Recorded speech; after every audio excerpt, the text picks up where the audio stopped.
Good evening, Spartan Nation, and welcome to Spartan Homecoming Football 2014. My name is Bill the Big Cake Cather, and this evening, in the absence of John, the golden voice of McFarland Athletic Wells, I'll be doing double duty as not only my usual stats and game analysis, but I'm going to do my best as your play-by-play announcer for this evening's game. I will also be joined tonight by the McFarland legendary spotter, Mr. Brian Garski, who will be helping me tonight. You are looking live at Lloyd Schneider Stadium, McFarland, Wisconsin on Friday, September 26, 2014. Tonight's weather is reported by Mr. Bob Lindmeyer of ABC, Mr. Al Roker of NBC, and Mr. Gary Indiana Canalti of CBS. Is a wonderful, balmy 64 degrees, a beautiful fall evening with no wind. On the field at this time, we're going to be joined, right now you see pictures of the McFarland High School Band performing right now the East Troy School Song, and in a moment they're going to be joined by the McFarland Alumni Band for this evening's pregame festivities. A little history on the Alumni Band started by Mr. William Badger Bill Garvey and Dave Heilman during their 30-plus years at McFarland High School. The Alumni Band has ranged in numbers from 70 to 100 plus. They return yearly. It's a wonderful tradition, and we're always sad to say that Mr. Badger Bill Garvey lost his battle with cancer 2 years ago, but Mr. Heilman has kept the tradition going. I'm proud to say that my two sons return every year and look forward to this, as well as Mr. Garski, my helper. His son will be here tonight, too, in attendance. Badger Bill, you are gone, but you'll never be forgotten. I know you're smiling in heaven right now, looking once again at this yearly Alumni Band performance. So I'm going to turn this over right now as the Alumni Band is about ready to come on the field. Tonight, I would venture to say it looks like they're about, 50 to 60 Alumni Band members. So sit back and enjoy the Alumni Band, and I'll be back in just a minute to kind of introduce tonight's ball game. So enjoy the Alumni Band.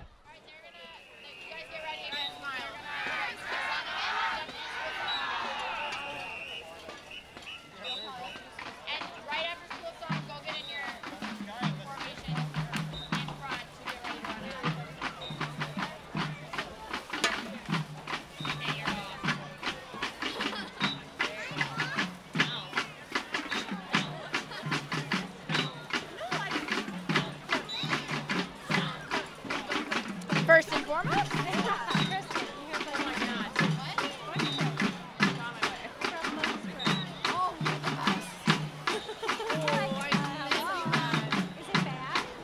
it's pretty bad, especially down here. Yeah. Mom, remember Ron's here? Oh, is he? Oh, yeah. Okay. Girls, pay attention. Pay attention. This one needs to be even sharper than the last. It wasn't very sharp.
direction of Mr. Dave Heilman, we proudly feature the McFarland High School dance team and the combined forces of nearly 300 McFarland musicians with their concert presentation of Malaguena.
Okay, isn't that wonderful? And I don't know what we're going to be followed up with right now here, but I'm going to continue on with my pregame introductions as we get ready for the national anthem and the McFarland team entrance with both bands, as they do, forming the traditional tunnel. So, as we're finishing listening up and watching, here's the intro to tonight's game. The opponent tonight are the Trojans of East Troy, a Division IV school with 525 students. They're coached by Mr. Eric Sullick. They're presently 1-4, averaging 19 points a game, 461 yards passing, 506 yards rushing. So they are very balanced offensively. Last week, they got their first win of the season, putting a hurting on Whitewater 49-0. So they're coming in with some momentum tonight.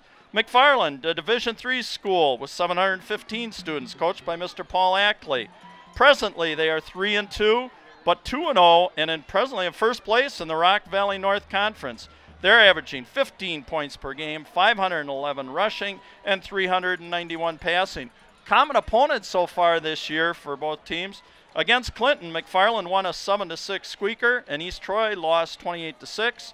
And against Broadhead Judah, both teams took a big hit. McFarland got beat 40-3. East Troy getting dumped 41-0. Keys to tonight's game for McFarland: shut down Mr. Do Everything, Charlie Kuchenreuter. He does a little bit of everything. As well as for McFarland, they need to cut down on their penalties. So far this year, they've been penalized 35 times for a total of 257 yards, which is a lot for high school. It's averaging 7 penalties a game. For East Troy, just don't give up the big plays and don't beat yourself. So, as we're kind of looking at the field right now, you can see this lineup of band members, both present and past, extends from the goal line all the way down to the 30-yard line. Somebody, I hate to say it, at the age of your announcer right now, probably couldn't make it the length of that. I don't even think I could walk it. I'd probably have to moped it. As some of you who know me from being around town, that's the way I get my exercise. But this will be fun to just watch the team. Imagine how pumped up you would be on a night like tonight. First of all, it's homecoming week. You're coming off a week long of just really some neat activities. There are a lot of fun things you'll never forget as a student going through high school. And just be a lot of fun. You can hear our public address announcer tonight, which is John, the Golden Voice of McFarland Wells.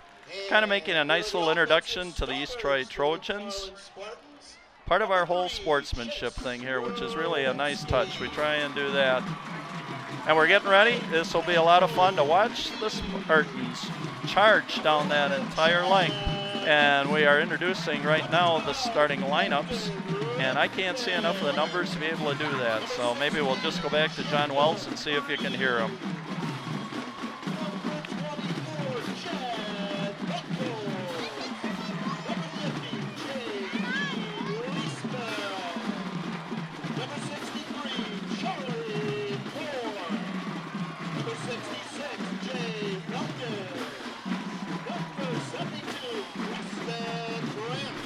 I can tell you, for those of you also sitting at home, it'd be real nice if you could still get out there. I know we got at least one more home game this year, and get out and support these kids. Boy, if you're sitting at home tonight on a beautiful night like this, no reason. And as Bob Euchre would say on the Milwaukee Brewers broadcast, there's still time to get out to the ballpark. You still have time, as McFarland's not that long of a drive, to get over here and watch some excellent high school football. Last week was really a big win for the Spartans, dumping previous a team that was 3-1, Edgerton, tied with them in first place, and we dumped them, the Spartans, 23-21 on a Chad Herbst probably 15-yard field goal, about 54 seconds left in that ball game. Really big win. So right now the Spartans sitting on top of the Rock Valley North Conference with a 2-0 record. So really a big game for them tonight to not only solidify first place, but also move closer to a playoff berth, which is really important in high school football today. So Spartans coming off the sideline. We now urge you at home, like we are doing here, stand, remove any caps, put your hand over your heart, pay tribute to the United States of America.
And once again, we are back on the air, and we are going to get ready for kickoff here in just a minute. Again, a real big thank you to Mr. Dave Heilman for continuing the tradition that I'm sure Badger Bill Garvey up and down would greatly appreciate right now.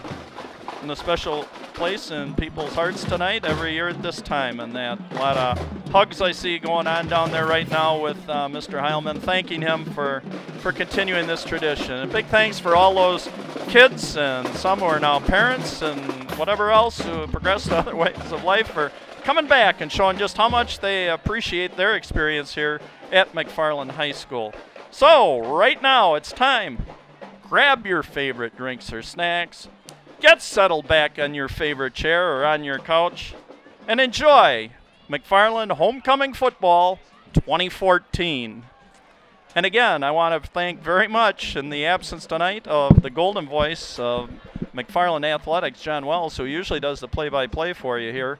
He got me to fill in once last year. I usually do the color commentary, so we're on a little bit of a stretch here tonight, but I'll do my best to bring you the action. At least you're going to get excellent video tonight from our crew, and I'll be mentioning all of their names at least a couple times tonight with all the thank yous, because they're going to definitely help me out. So you're going to get at least the pictures, and But my big helper tonight, again, the legendary McFarland spotter, spent plenty of years in the booth next door spotting for our public address announcer, Mr. Brian Garski.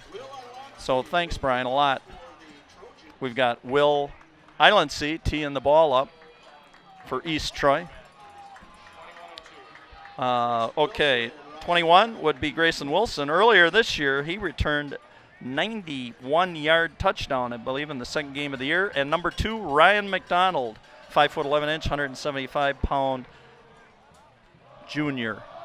So let's see, we are ready for homecoming football. There's the whistle, the advancement, and we're underway in McFarland. Ooh, a short little pooch kick. Get on that ball. Get on that ball.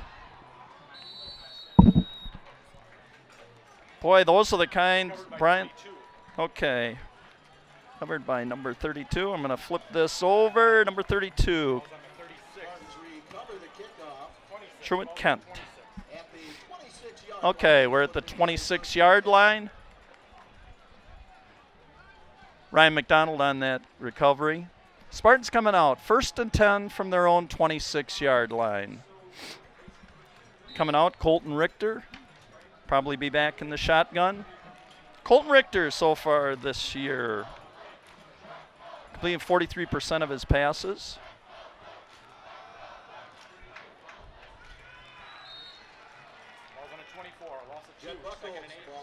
Loss of 2. Jed Patrick Buckles, first time carrying the ball tonight. 2-yard loss so far. Jed on the season, 49 carries, 218 yards, 4.4 average, and 2 fumbles so far. He's caught a couple passes for 10 yards. So actually, as I look on the field, yep, 2nd and 12. Again, Richter back in the shotgun. Back to throw. Nice little cut pass to Chad Herbst. Turn it on, Chad, baby! He is gone! Touchdown, McFarland! That play, 76-yard touchdown pass on the second play of the game. Colton Richter hooking up with Chad Herbst. Penalty flag on the play, picked up by the official, waving it off. No penalty. And here we are, sports fans, 39 seconds into the ball game, and a quick 6-zip start for your hometown Spartans.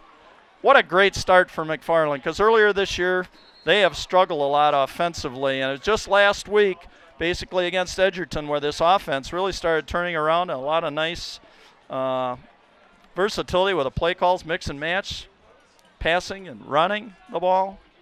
Chad Herbst, last week, 15-yard field goal, 54 seconds left for the 23-21 win over Edgerton. Snaps down. J.P. Leisman, good snap. Colton Richter, a good hold. Chad Herbst, the perfect sidewinder kick through. So, what a start tonight to this ball game, I'll tell you. I mean, I hope some of you people sitting at home watching this telecast are enjoying that start, but just think how much more fun it could be. And I know I'm kind of cutting my own throat here as a sportscaster, but I'll tell you, what a neat start. We got a great crowd here tonight. I think a lot of people really got fired up last week after seeing that 23-21 comeback win by the Spartans, and knowing that, hey, they keep winning here. We're on our way to the playoffs and hopefully even getting a home playoff game at the start of the playoff season. So what a great start here to put it to East Troy right at the start, 7-0. Like I said again, 39 seconds into the ball game. So Chad Herbst will be teeing it up. Back deep. I'm trying to see the number. East Troy has these. Number 8 is back deep for East Troy. That would be Zach Zawiski.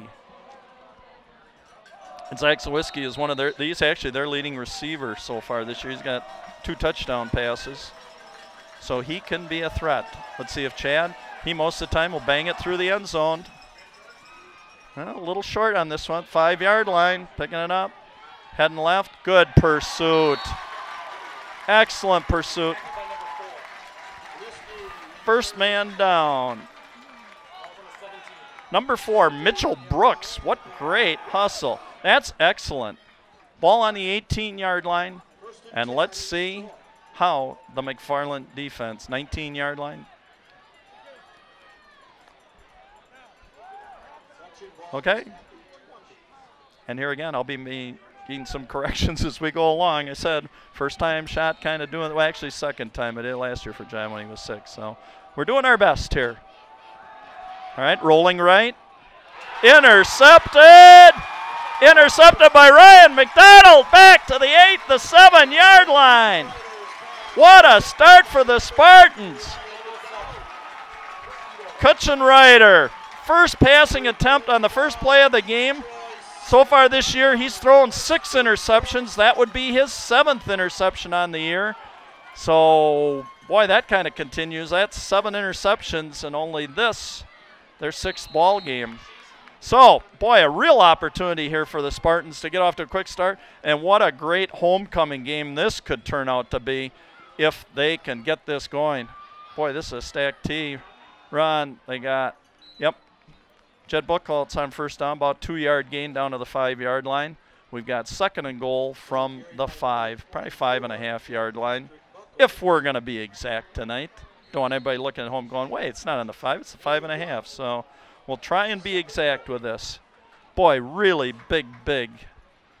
This could be a wonderful start. Again, we're getting some excellent sideline pictures from Larry Seidel. Pitch to Buchholz, heading right, cuts it back in. Right tackle. Ball's down at the 1-yard line, so we've got 3rd and 1. Kind of interesting. As soon as the pitch went, Colton Richter, we got him standing there with 2 arms up trying to help the official give the touchdown call. So here we go. 3rd and 1. Let's punch it in right now, Spartans. Oh, boy, there was penetration into that backfield. That left side of the line got pushed back. Buchholz never had a chance on that. Loss of 2 back to the 3-yard line. 4th and 3, I see Chad Herbst coming onto the field, which is probably going to mean field goal time. And for Chad, he's 5 for 6. Actually, now he's 5 for 6 on the season with field goals. My presumption would be pretty good bet to make it 6 for 7. It's almost automatic, especially from this range. It's just like an extra point. Snap good. Placement down. Oh, he hooked that. Hooked it bad. It's a good snap. Looked like a good hold, but that's too bad. That was a very unfortunate opportunity missed by the Spartans to kind of put East Troy in a real bind here. 14-0. So with 9:25 left in the first quarter, we're still sitting at 7-0. Your McFarland Spartans in the lead. Gee, that's really too bad, because I'll tell you, that could have, boy, any high school game, if you can bang ahead 14-zip right out of the chute. Late person, Kyle Bacon, quick trying to get in the ball game. Boy, that was a nice little belly handoff.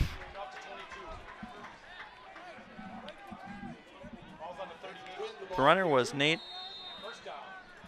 Nyan. First and 10, gain of 13 yards for Nyan.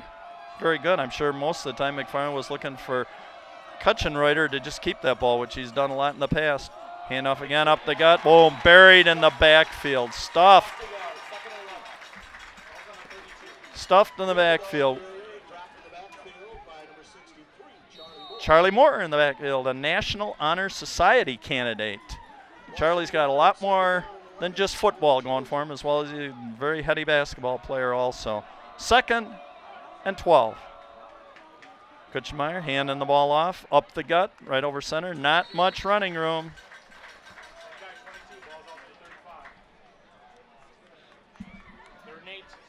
Again, it was Gwen, the ball carrier. 3rd and 8. 9:18 left in the first quarter. Kutschmeyer rolling left, rolling back, coming back to right, slips, coming back to the right side. Is he going to get to the stripes? No, he is not. Ooh, although he is really getting a friendly mark.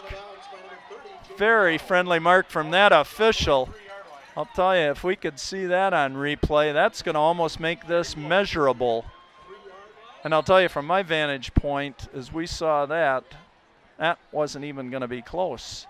But they're calling the chains across, and we'll see if Kutchenreuter got the first down. Kutchenreuter so far again this year, averaging about 4 yards a carry, but he's carried the ball 94 times for 365 yards and 2 touchdowns.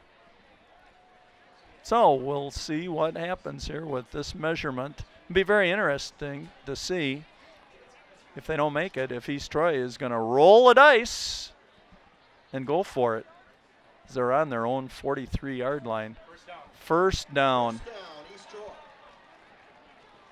I have to remain impartial.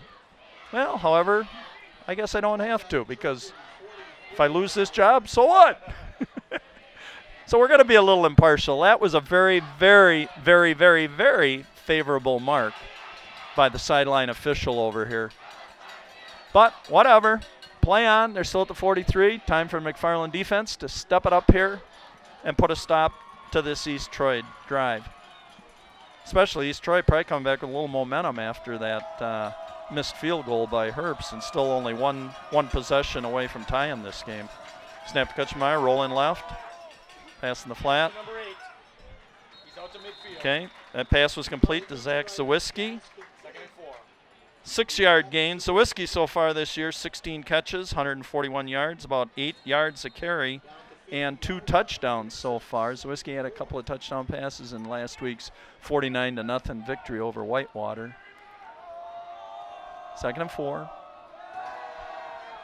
Kutchenreuter fading right. McFarland's 45-yard line. First down. Yep, Jacob Remza on the receiving end of that. Kutchenreuter dist, and they're trying to step this up, pace of play. They're really going to try and hurry this up. Jacob Remsma, 1 touchdown catch so far. He's averaging 7 yards a catch. So it looks like East Troy has decided they're going to maybe attempt to move the ball through the air. Straight back, drop back, downfield. There's Herbst playing center field. He's got an alley coming down the sideline. Oh, picked up. Kutchenreuter throwing the interception and then making the touchdown saving tackle on Chad Herbst. Chad Herbst playing center field, and when that ball got thrown up, Chad just flowed right to us. We'll see on the replay. Center fielder, boom, over. Coming down the left sideline here.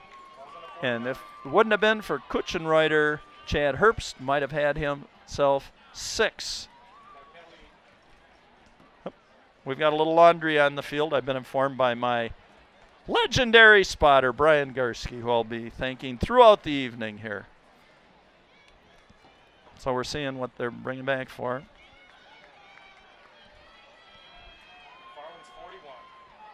McFarland taking over on their 41, blocking the back on the return. McFarland's ball, first down and 10, 41-yard line. We've got 8:17 left in the first quarter. Flat pass, out to Herbst, turn it up the sidelines, one-on-one. He's dangerous out there. Yep. Chad Herbst, 14-yard gain from Colton Richter on that one. 14 yards down to the East Troy 47-yard line. Colton Richter, again, only completing 43% of his passes, but he has thrown 3 TDs so far. So you got a receiver or a threat like Chad Herbst, he's dangerous whenever. And he can also throw like a flanker pass, too. He's thrown 1 for a touchdown so far earlier this year. Back in the shotgun, Richter. Straight drop back. Fading left, fading left, fading left. Looking for Herbst. Heading down the field. Oh. That Broken up by 21. Excellent defense by Mitchell Sullivan. Boy, he just blanketed Herbst going down the left sideline. You could see the Richter was waiting for Herbst to run a little fly pattern after the down out didn't work. But I'll tell you, Sullivan, oof, all I can say is a blanket. Herbst had no chance. Nope, he did not. Sullivan stayed at home and waited for Herbst to come to him and just covered him up. So we're 2nd and 10, again, from the East Troy 48-yard line. 2nd and 10, McFarland. Richter back in the shotgun. Buckholz, pitch, coming left. Oh, is there pursuit, and there's some laundry. Yep, tackled by, guess who? Mr. All-Everything, Charlie Kuchenreiter. Boy, they chased that down right away. That's looking like about a 4-yard loss, but let's see what the penalty call is going to be. It looks like a holding. McFarland's backing themselves up. I don't know if East Troy will take it or not, because it would be 3rd and McFarland's 48-yard line, so it's going to be about 3rd and 14. So they refuse the holding penalty, and I guess they're rolling the dice that their defense can hold McFarland here and force them to punt on a 3rd and 14. So time will tell as to whether coach and coaching staff made the right decision for the Trojans. Again, Richter back in the shotgun. Waiting the snap. Good snap from Leisman. Fake handoff to Buckholz. Over the middle. Oh, great pass by completion to Fleming. Wow, Enoch, great reception. And also there was a penalty flag. Let's see if that's going to be defensive pass interference. We're waiting for a call.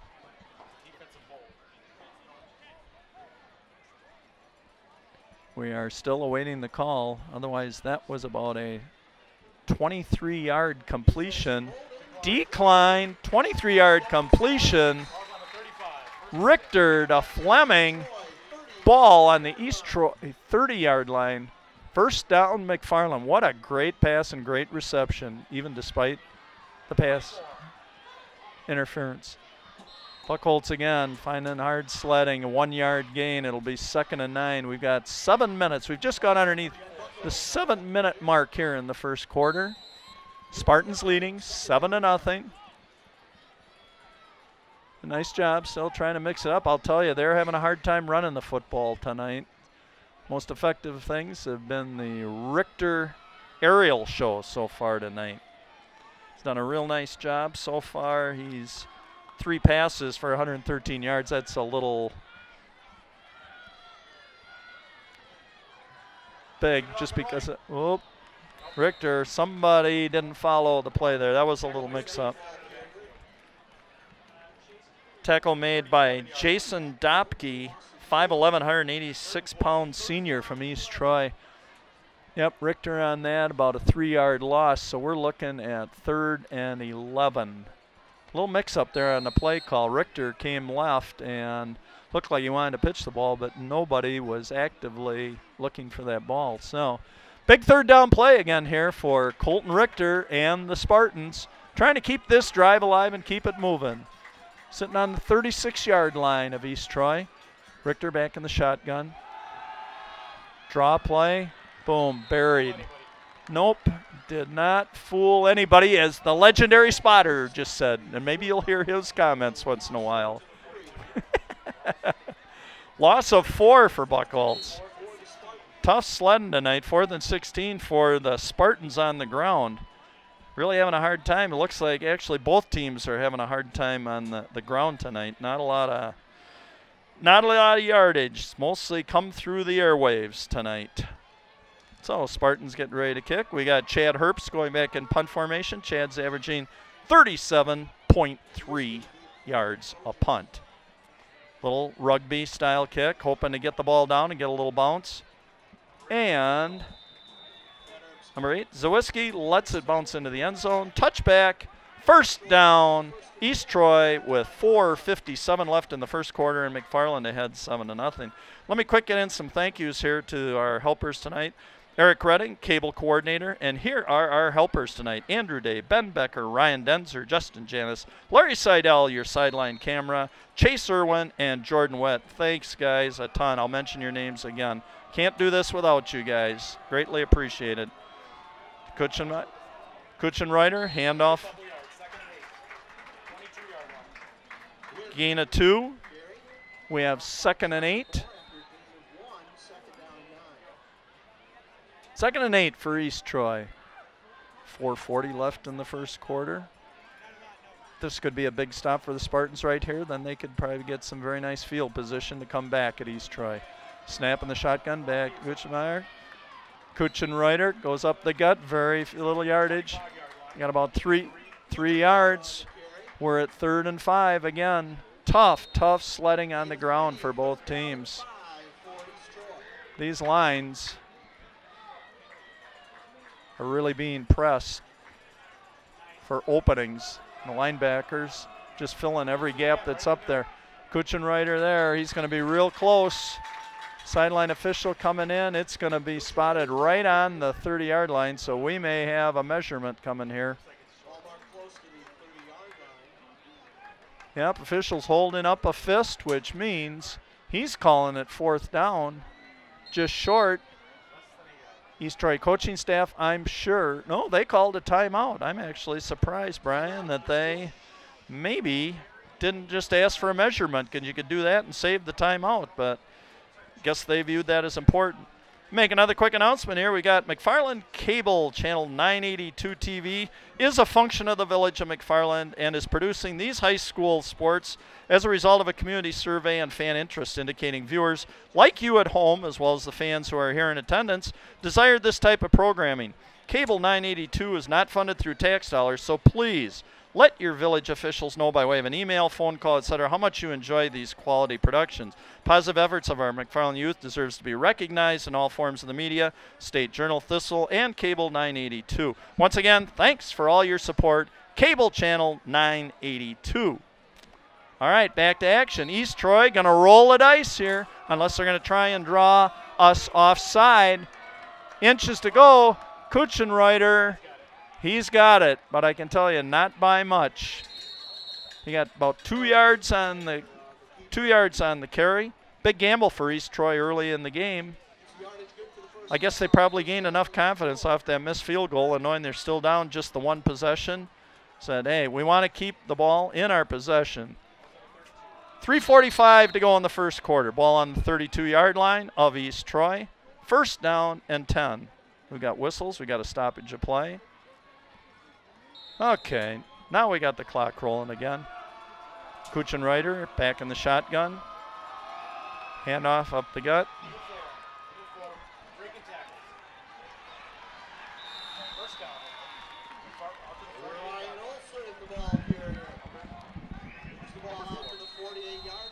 Number 4, Ryan Olson.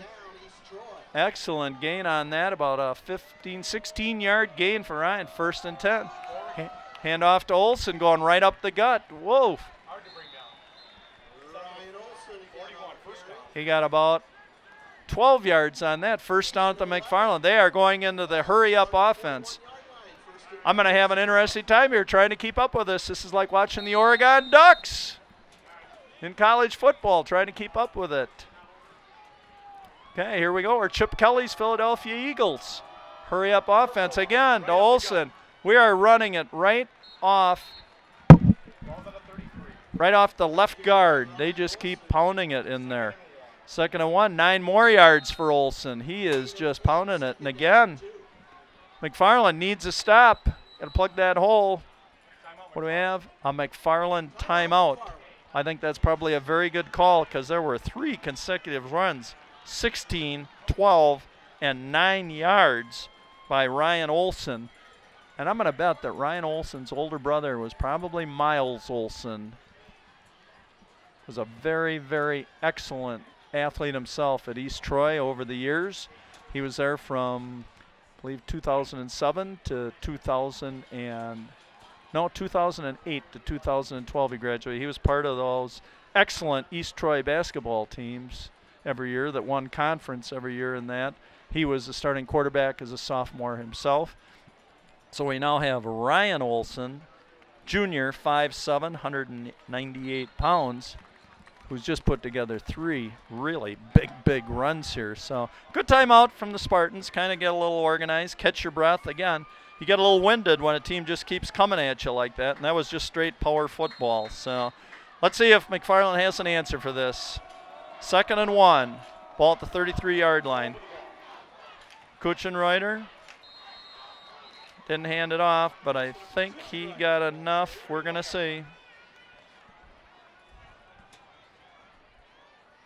No indication yet. Officials They've called it a first down, so he picked up about 1.5 yards on that. So we now have 1st and 10. East Troy on the McFarland 31-yard line. 2:25 left in the first quarter. Kuchenreiter again puts it in the belly of Olson, up the gut. 25-yard line, 6-yard gain for Olson. Looks like we're going to get a steady dose. Last week, the Spartans got a steady dose of Ricky Williams, who ran for 254 yards against them. So it looks like this turned into the the Ryan Olson show. Oh, nice job. Kuchenreiter faked that dive. And the tackle by number 16, Jacob Green. Excellent. Stayed on his assignment, which I'm sure was, hey, shadow the quarterback. Didn't go for the dive to Olson. Loss of 4, so we're at 3rd and 8. There goes Olson again. Started right, cut back to the left. Pounded it down. I think we're going to have about a 4th and 1. I think we're going to, as far as I'm seeing, it's going to be about a 4th and 1. Yep, on the 22-yard line, East Troy again going to roll the dice. My question will be, is this going to be Olson? He's lining up to the right side of Kuchenreiter. Oh, and they tried the right side of the line. They've been running the left side all the way down the field, running the left side of the line. This time they put Olson to the right of Kuchenreiter in the backfield, and he got stuffed. 2-yard loss back to the 23, 1st down and 10. McFarland going the other direction. Big stop for McFarland, under a minute to go in the first quarter. So both teams having opportunities in the red zone, both coming up empty. Spartans on a missed field goal, East Troy on a missed opportunity on 4th and 1. Richter, 1st down and 10, ball on the 23-yard line of East Troy, back in the shotgun. Looking left, looking left, looking left. Oh, nice decision. Pull it down. Be careful with the ball. Yep, tackled by Kuchenreiter. Pick of 2 yards, 2nd and 8. Smart decision by Richter. Again, once you decide you're going to run, tuck that ball away, because you never know where the next hand is coming, from the side, behind, whatever. So he did a nice job carrying the ball high there and got down. 2nd and 8 for the Spartans. Need to possess the ball here a little bit. This would be a nice time for about a 77-yard drive. Oh, there goes Buckholz. Turn it on, baby. Turn it on. He's in a foot race with 21, and he beat him. Touchdown, Jed Buckholz. Whoa, the big play. Big play. Jed Patrick Buckholz, 75 yards. And I said in my pregame keys for East Troy, the big key was to avoid the big play. Well, guess what? They have not avoided the big play so far. So, with 10 seconds left in the first quarter, well, let's wait until we get Chad Herbst here, hopefully Mr. Automatic on the extra point. I said that on the missed field goal. 5 for 7, but put this through. They get 2 full possessions. Good snap, good placement, and there we are. 14-0. Homecoming 2014. That was fun to watch. A foot race between Mitchell Sullivan and Jed Buckholz, won by Buckholz. You could see he wanted that pay dirt on that big run. How exciting. Again, making it a little extra exciting on homecoming. Also, if you were watching your monitors at home, or I can watch my monitor here, if you're watching at home, those guys in the line were all congratulating Buckholz. They were all together. This is a true team effort, and that's what you love to see about high school sports, because I can tell you, Buckholz knows if he doesn't have a line blocking, he ain't going to be making any 75-yard touchdown runs. And we could see the struggles that both teams had early on in the game running the ball. And it's kind of opening itself up a little bit more here with Ryan Olson of East Troy and Jed Patrick Buchholz of your McFarland Spartans. So, 10 seconds left in the first quarter. We'll recap the scoring here at the end of the quarter. Chad Herbst teeing the ball up. Let's see if Chad can get this one into the end zone, which he does most of the time. Last time, only got it down to the 5-yard line. A little short side again. Going to bounce. Picked up at the 10-yard line, right in the middle. We've already seen Laundry fly. It was number 26, Jacob Belsunas. Jacob Belsunas on the return up to the 26, but again, I saw some Laundry fly, which probably means a block in the back or a hold. Let's see, official. We haven't had a call yet.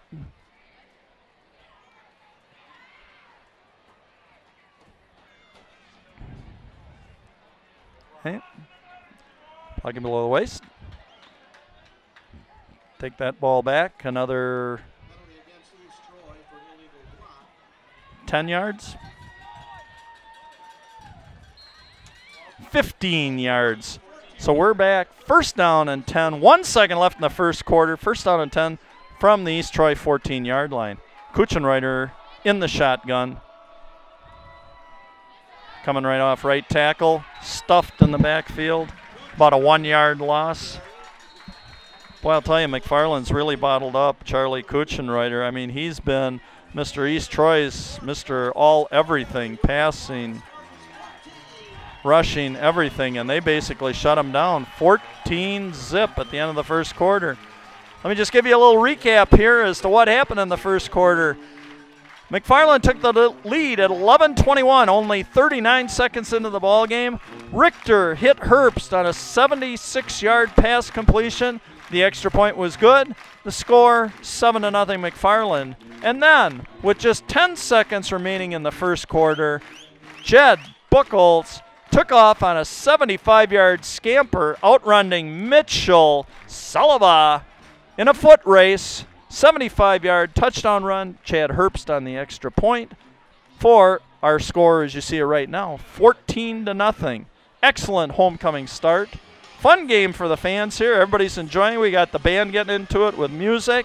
Again, we've got a real nice student crowd here tonight.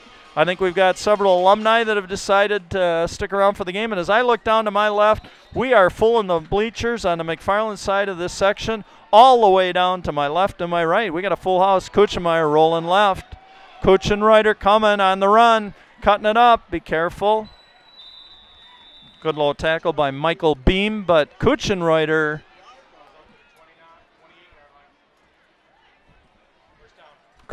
picking up about 13 yards on that carry.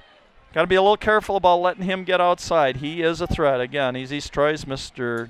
Do Everything. Kuchenreiter again, first down and 10 from the East Troy 29-yard line, just at the start of the second quarter. Kuchenreiter back in the shotgun, rolling right, looking, throwing it. Complete to number 6, Dan Blasarowski. Tackled by Ryan McDonald. 6-yard gain, second down and 4. Again, Kuchenreiter back in the shotgun, flanked by Ryan Olson to his left. Rolling left. Got down the sideline. Pushed out of bounds by Jacob Williamson and Michael Beam. Jacob Williamson, the leading tackler for your McFarland Spartans, number 33, 67 tackles on the year for Jacob Williamson. Again, another first down for Kuchenreiter. First down and 10. They're now up to the 48-yard line of East Troy. First and 10. Kuchenreiter. Hand off to Olson. Tackle by number 30, Jake Maurer. He's the third leading tackler on the team with a total of 43. They're stacking up. Second and 9. Olson didn't go anywhere that time on the left side of the line. Now they got him over to the right side of Kirchenreiter rolling right, dropping back, not seeing anything. Watch out back on the left side. Launching a little wounded duck. Uh-oh. Misjudged by Michael Beam. And touchdown for Will Islandsea. Michael Beam decided to take the little shorter route. He got caught in front of Islandsea. Basically jumped as high as he could, but got caught with Islandsea behind him. A 48-yard touchdown pass. And just like that, East Troy is back. It's now a one-possession game. That was just unfortunate because as Kirchenreiter was just rolling around. That's a long time to stay with any receiver. Finally, Islandsea kind of broke a little loose behind Michael Beam. Just kind of didn't have the best of angles to get back there and made his best attempt. But once the ball cleared him, Islandsea off to the races. So now it's going to be very important now that East Troy probably has the momentum right now after that little one play, big play, making the score now 14-7. Important for McFarland. Go back to your game plan. Don't panic. You've still got a 7-point lead. And again, it's homecoming. Big crowd. Have some fun. You've moved the ball well all night. You've had other opportunities besides just the two big plays and that. Follow the game plan. Excellent coaching staff here at McFarland High School. Let me just quick run down them. Head coach again, Paul Ackley. Varsity assistant coaches, Chris Dirk, Eric Johnson, Pete Willickett, Brian Hellenbrand. Mike Friedel is our volunteer, the oldest teenager in McFarland. Our JV coaches are Doug Peterson, Ryan Rothwell. And our freshman coaches helping out, Peter Shaw, Travis Ray, and Lee Ackley. Statistician, Chad Pele. Managers, Allie Halverson, Megan Harden, Jared Green. The boy girls and ball girls are Max Hansen, Jake Wedbeck, and Maddie Johnson. Excellent staff. So, time for the Spartans here. Get back on track. Follow the game plan. Possess the ball. Let's make a long extended drive. We've got Fleming and Grayson Wilson. Here again comes the little pooch kick. Uh-oh, get on that. Covered by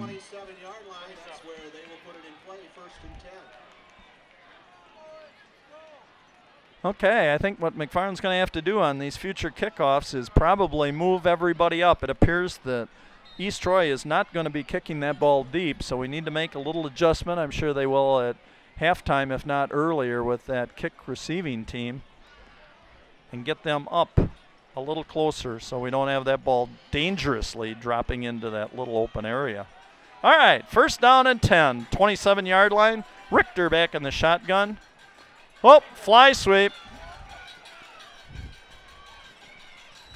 We're going to need to get a number on that, the fly sweep.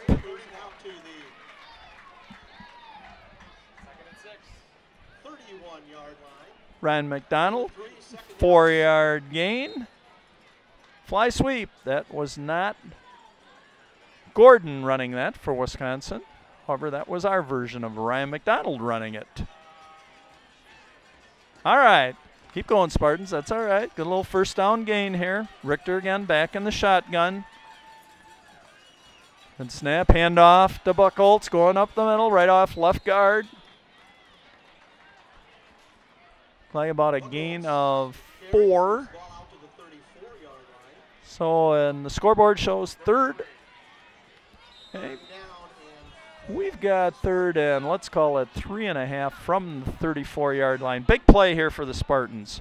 Don't need to stop and don't need to get stopped here and punt it back to East Troy. Especially momentum is so important in any athletic event, and especially I believe at the high school level, really important. So let's go, Spartans. Big third down. Oh, stop play. We had a timeout called by the McFarland coaching staff. I guess trying to understand the importance of this third down play right here, especially with East Troy getting the big play and getting back in this ball game. All right.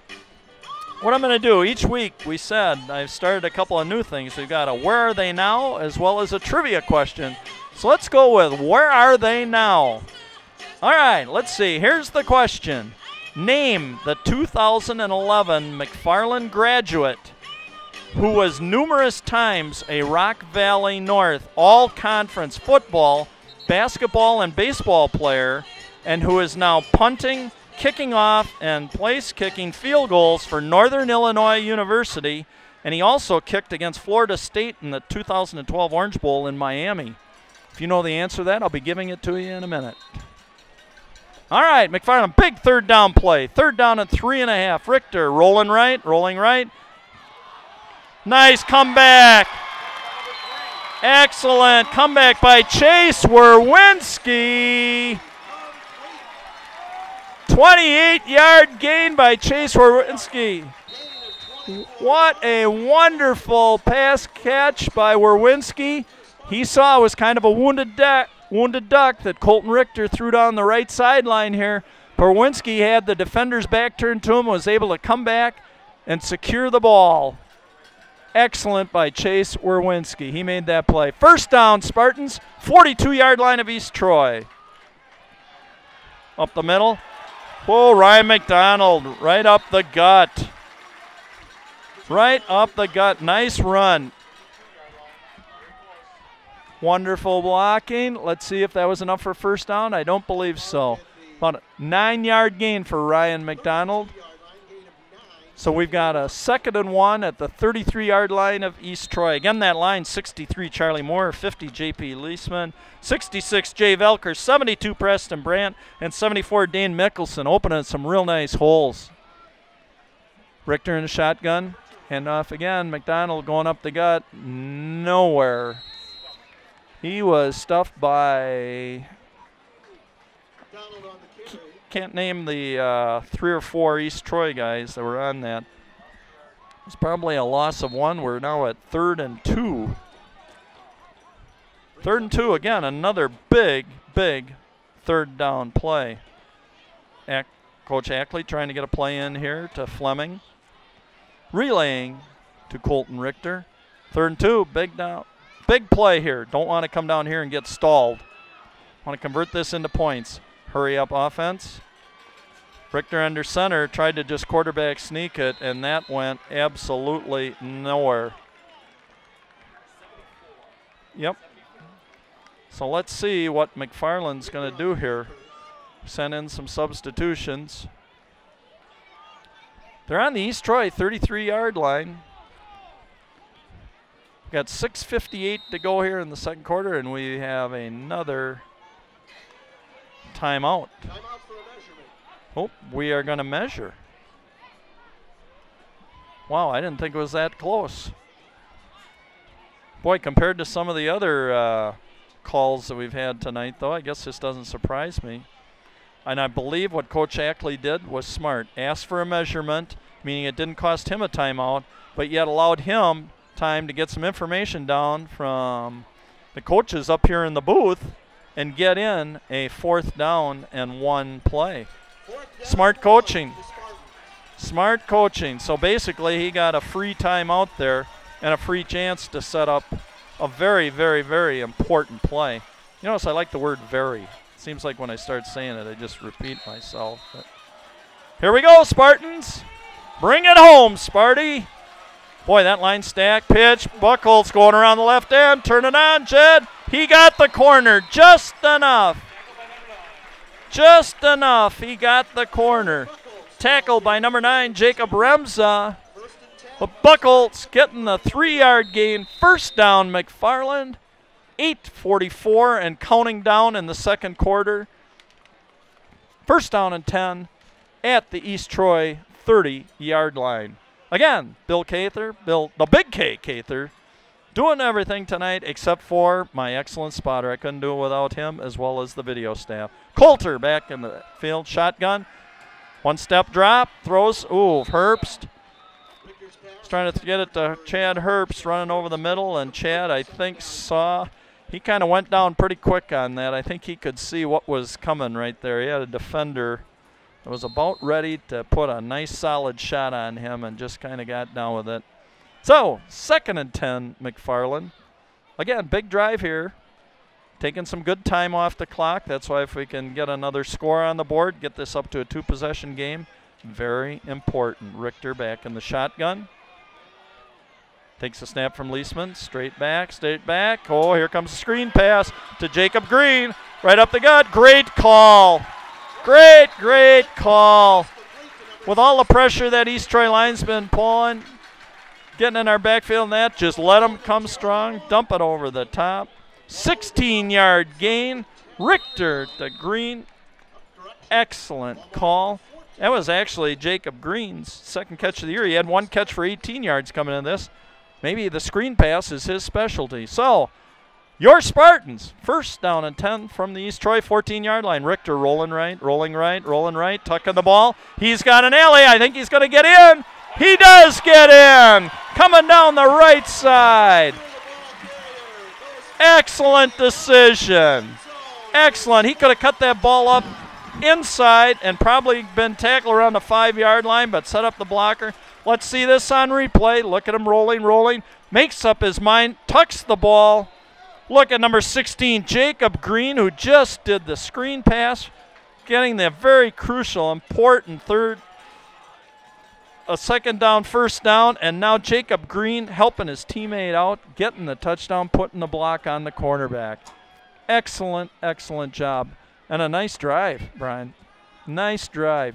Chad Herbst, very important. Get this through. Good snap by J.P. Leisman. And the ball down Richter. And excellent kick by Chad Herbst again. So, with 5:53 left in the first half, your Spartans now have a 2-possession lead at 21-7. Boy, that was excellent. That was fun to watch. Couple of key plays there. You get the screen pass. You get the pitch, the 4th and 1 run by Jed Buchholz going around the left end. I mean, he could have been brought down, but turned on the Jets and got around the outside for 3 yards. Crucial 4th down play. The screen pass with the pressure that was coming on Richter. And then good decision making by Colton Richter on the 14-yard touchdown run. So excellent drive, excellent team effort on that one. Let me get back to where are they now? Our 2011 McFarland graduate who now plays and kicks for Northern Illinois, the Huskies in that. He was all conference in basketball, football, and baseball during his time here. Your answer would be, and you can see him at Northern Illinois, Mr. Tyler Weedle. Might see him at home at some home basketball games this winter. Kickoff by Herbst, a low squibber. Picked up on the 10-yard line. Oh, and there goes Moreland. Oh, man. Was that a hit? Number 72, Preston Brandt, laid the lumber. Preston Brandt, a 6'2", 190-pound senior, just laid the lumber. Boom. I don't know if we could feel that up here, but we could sure see it, as well as you at home could be. First down and 10, East Troy, 20-yard line. Kuchenreiter in the shotgun. Olson lined up to his right. Snap to Kuchmeyer, bobbled. Straight back, being pursued. Oh. Gwen with the reception. On a 10-yard pickup up to the 30-yard line. Let's see if that was enough to. Yep, they gave it to him. 10-yard gain, so first down, East Troy at their own 30. Kuchenreiter again. Flanked to his right side by Olson. Handoff to Olson. Started left, juke back to his right. Again, as soon as the defensive line, if they just hold their positions, don't get suckered like that one, held the position. Nice tackle. Nice tackle that time by Jay Velker, I believe. Second and 9, 4:59 to go until halftime. Rolling left, Kuchenreiter being pursued. Jacob Green in pursuit. Finally got him pushed out of bounds. 12, Charlie Kuchenreiter keeps the ball. Number 60, Jacob Ebert, was in hot pursuit also. Was out of bounds after a gain of 5, third down and 5. 5-yard gain for Kuchenreiter. 3rd and 5.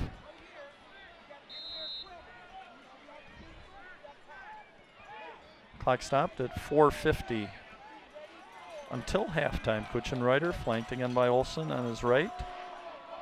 Big play, 3rd and 5. Might be Audubon changing the call. Oh, pass to the flat. Pursuit. 1st down, pickup of 7 yards.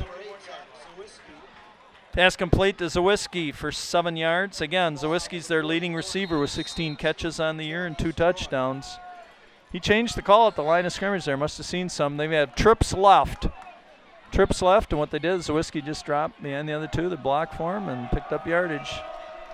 Same formation. Whoa, home run ball. Uh-oh. Oh, great throw by Kuchenreiter. Wow. Great pass to Elansi, who caught the first bomb for the touchdown. And I'll tell you, if he held on to that, he had a 60-yard reception and a touchdown. Boy, that was a beautiful tight spiral that Kuchenreiter threw there. 2nd down and 10, 41-yard line of East Troy.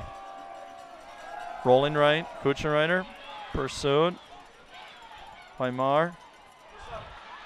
There's Alonsi coming back to it. It's dangerous. He can be dangerous.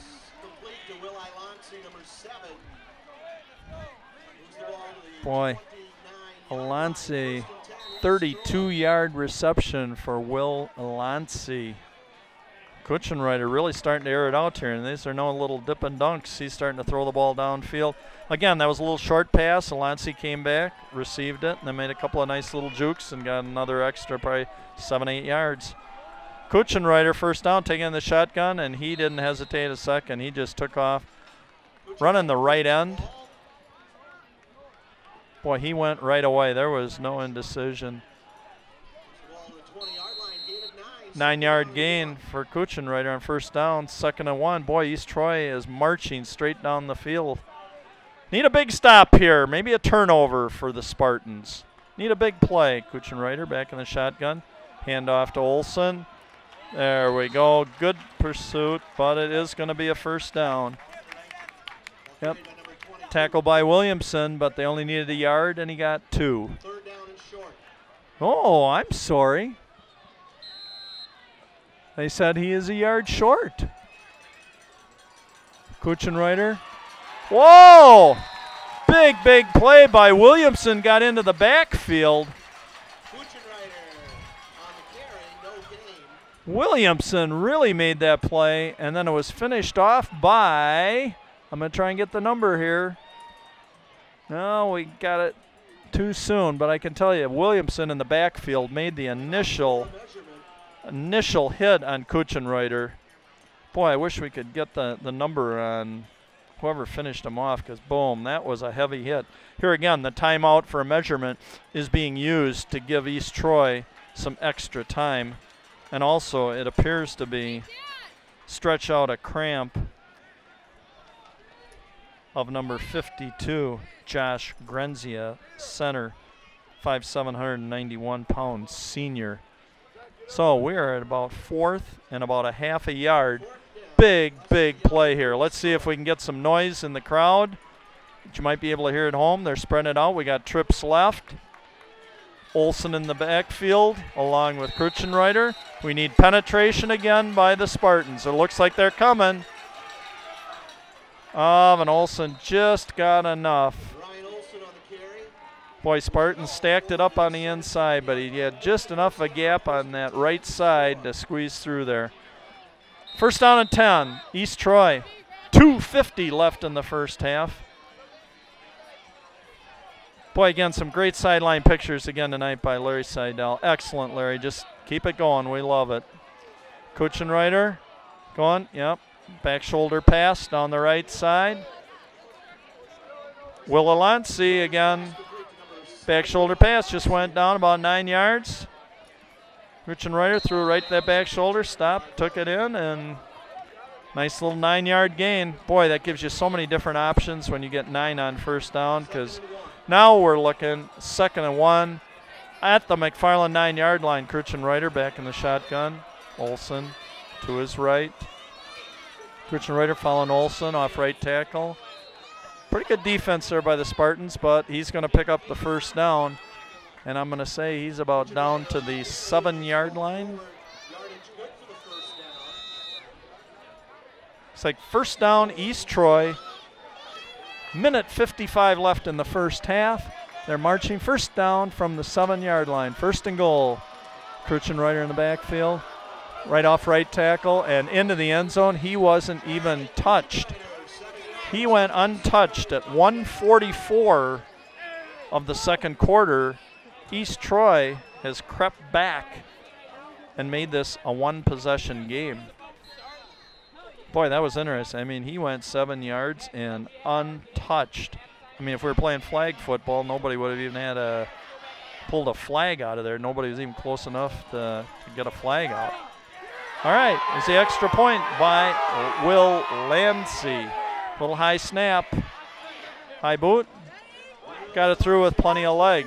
So, 144. East Troy has now closed the gap to 21-14. And again, you don't want to give East Troy here any hopes of coming back here. Like I said, they were 0-4 going into last weekend's game, and then on a Whitewater, they put a 49 spot on Whitewater, 49-0. So they're coming in with a little momentum here, and they're 1-1 in the Rock Valley North Conference. So I can tell you, if by some chance they're able to knock off McFarland tonight, they'd join them at 2-1 at the top of the Rock Valley North Conference. So this is a big game for them also. So don't expect any quit in East Troy tonight. And this is going to remain very competitive all the way through. So again, and I know we hate to look back on it, but boy, that early missed opportunity to go ahead either 14 or 10-0. That's really unfortunate. The Spartans couldn't have done that right out of the chute because, again, momentum being so big, maybe you could bury an opponent and make them even try and do things after being down by that much early in the game, change their game plan. But that's hindsight. Didn't happen. We still got a 7-point lead here with $1:44 left in the first half. Been pretty entertaining game so far. A lot of big plays, a lot of fun for the people sitting here watching. This is Friday night under the lights. Kick out by Lancey. Let's see. Pooch kick. No, this time he's got a little longer, but it was right up the gut. Spartans pulling the ball up. A little juggle job.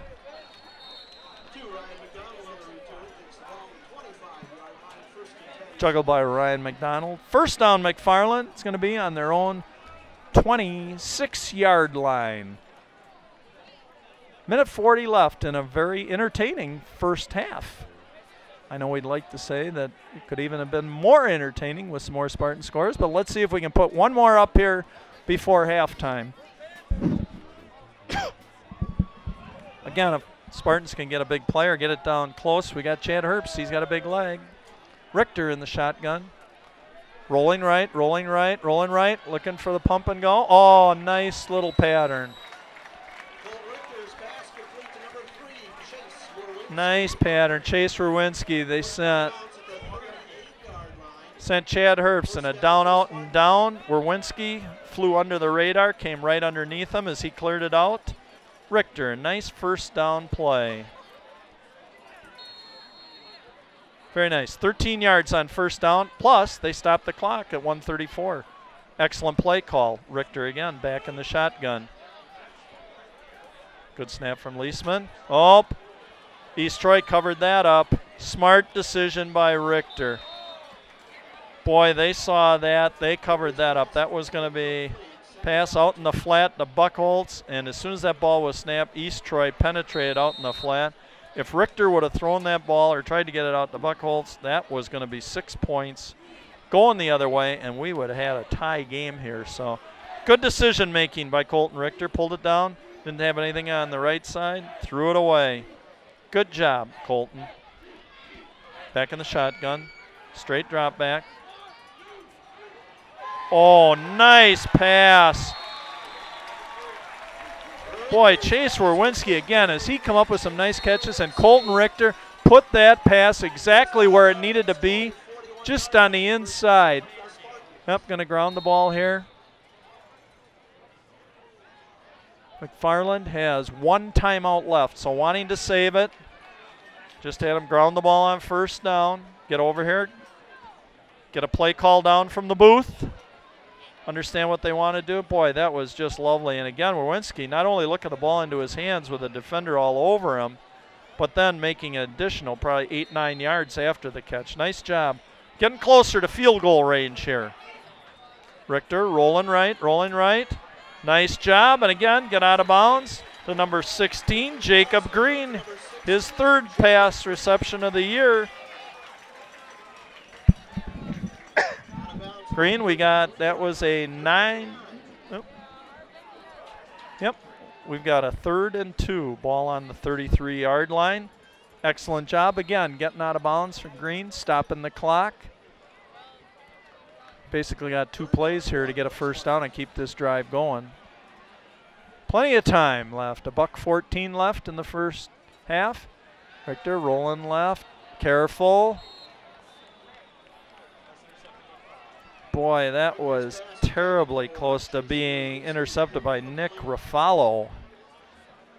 And now we're at a big 4th down play. We'd hate to bring the ball down this far and then come away with nothing. And especially if we don't get it, leaving East Troy possibly still a minute left to do something themselves. So big play call here. Let's see what the Spartans are going to do. Quick line up. Whoa! Whoa! Excellent to Jacob Green.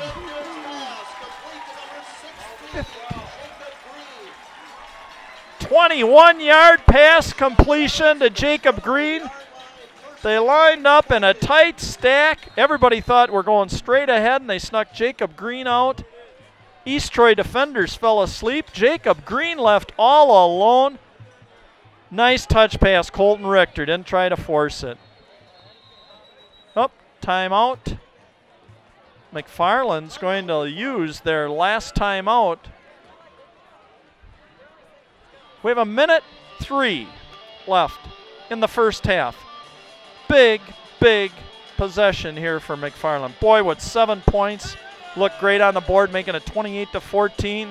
If you're not going to get that, at least 3, making it 24-14. Extend this to a 2-possession game. That's very important to the Spartans right now. It also would probably be okay if it doesn't happen on first down or second down, but maybe even on a third down where you basically are going to use up the rest of the time in this first half and not even allow East Troy maybe another opportunity here in the first half for a scoring opportunity. Hey, I'm going to quick run this down. Our homecoming court and our queen will be announced at halftime, but our homecoming court this year, the boys are Jordan Mazara, Jacob Williamson, Max Madursky, Tony Canvick, and Billy Muting. Our girls on court are Libby Cook, Maria LaFave, Megan Smits, Lydia Howery, and Anne-Marie Zahn. And we'll have the results for you at the end of halftime as to who this year's 2014 queen is. Richter back in the shotgun. Flanked on his left by Buckholz. Buckholz blocking. Oh, what a nice catch. Fleming. Richter just got smashed in the backfield by number 45, Jeremy Diedick, a 6'1 junior, 157-pounder. He just got decked, held his ground, threw a nice tight spiral. Fleming again. Boy, have we seen some nice receptions by the McFarland receivers tonight. Fleming, Herbst, and Wawinski, just all 3 of them. And I'll tell you, Richter is throwing a really nice ball here tonight, making a lot of nice decisions. Okay, Chad Herbst, big extra point here again. You want to keep it a full 2-possession game. Need a good snap from JP. Good snap. Richter, good hold. Herbst, boom. Dead center. And again, what a big, big drive for the Spartans. Picking up the ball down there with a $1:44 on your own 25-yard line.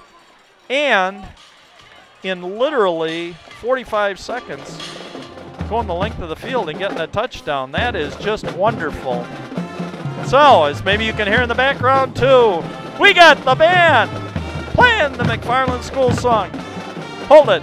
Maybe I could sing it now too for you, huh? To the Spartans now you hail. to our colors, brilliant blue. Odds be great or small, we're victors overall. Hey! How do you like that, sports fans? Just feel free to join me at home. I'm getting a lot of heads being nodded saying, no, no, no. I'm getting the Brett Favre throat slash saying, that's enough, boys.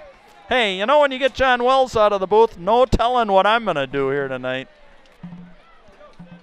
All right. So let's just not have anything ridiculous happen here and go into halftime with a 2-touchdown lead. 59 seconds left. Herbst, kind of a low boot. Picked up on the 5-yard line.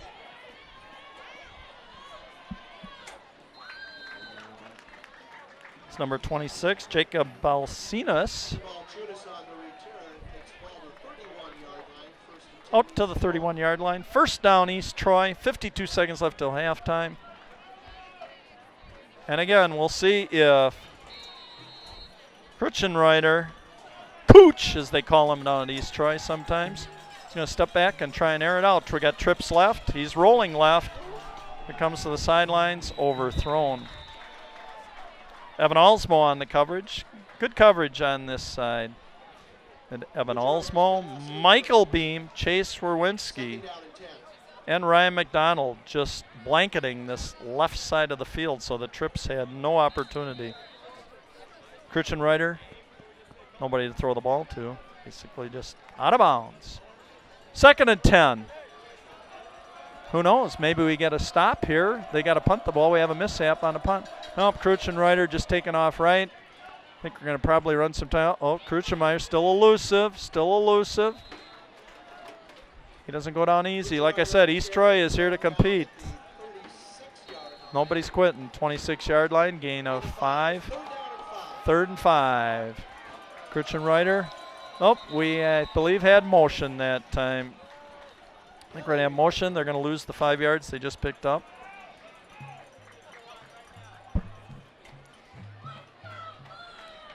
Fans getting into it. Maybe you can hear them hollering here. This is really a nice crowd. Again, you know, this is so wonderful too for a community to come out and support the kids that are your community, because again, the schools are your community. So get out here and show your support.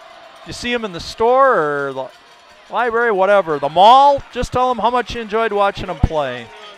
Tackled by Jacob Green, having a real nice ball game tonight here, Jacob Green, on offense and defense. Loss of 4. I believe we're just going to let the clock run out here. 4, 3, 2, 1, and your halftime. We have arrived. Let me quick tell you before I do a scoring recap here. I'd like you to hang on at halftime. You're going to see the marching band on the field, as well as the McFarland High School dance team led by Lexi Schradel. And the team members on the McFarland dance team are Anya Keeley, Kristen Summon, Marissa Staley, Kate Comroe, Jolynn Ribble, Haley Noonan, Lily Tyler, Mallory Emerson, Aaron Curtin, Nicole Nagalski, Lauren Staley, and Camille Schmidt. Oh, we still have one more play left, I guess. But anyways, that's okay. We still stay tuned. I got the McFarland dance team in and their coach. You're going to see them. You're going to see the high school marching band, as well as there will be the announcement of Homecoming King and Queen 2014. And obviously when we get to halftime, we're going to step back here. So you will just see it, and I'll be able to give you the audio and the announcement of that when we come back for the second half. So what we're going to do, we're having to reset and do a bunch of different things here because everybody here thought it was halftime, but I guess East Troy decided to use a timeout and run one more play. So wouldn't this be nice if all of a sudden this backfired and McFarland wound up intercepting a pass and taking it back for a touch and go to a 3 possession?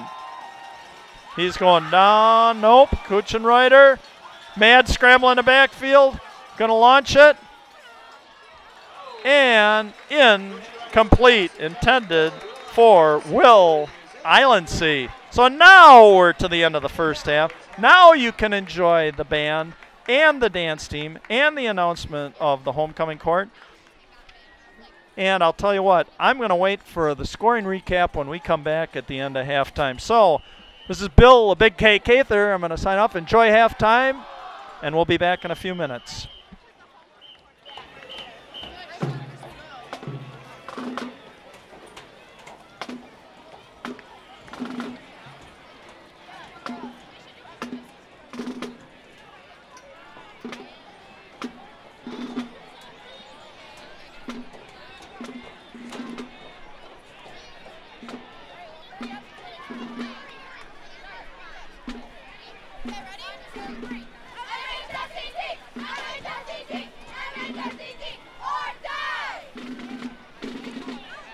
Ladies and gentlemen, for your halftime entertainment, we proudly present the McFarland High School Marching Band. Drum majors, Maria Hilgers, Zach Wolf, and Jonah Bay.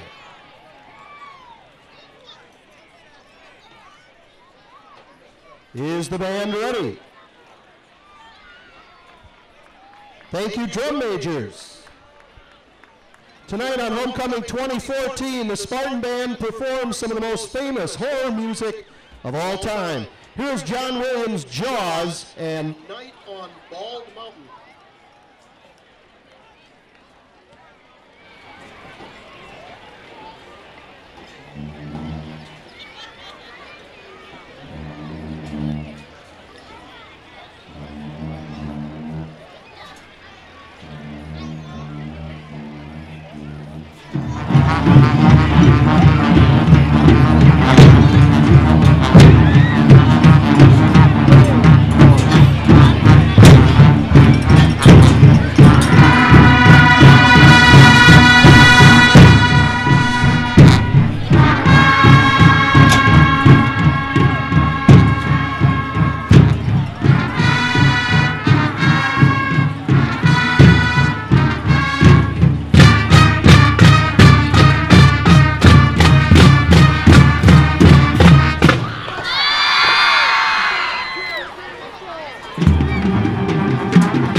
Spartan Band now performs the music from Alfred Hitchcock's Psycho.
here's the music from the movie Sleepy Hollow.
Our Spartan Band would now like to play for you McFarland High School's Alma Mater, written by Tatus Noriniak.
time, we proudly present the 2014 Homecoming Court. Libby Cook and Jordan Mazzara. Lydia Howery and Tony Canvick. Anne-Marie Zahn and Billy Muting. Megan Smits and Max Madursky. Maria Lefebvre and Jacob Williamson. Maria will be accompanied tonight by Chris Williamson. And to crown this year's homecoming king and queen, we would like to present last year's king and queen, John Hare and Ashley Sondrell.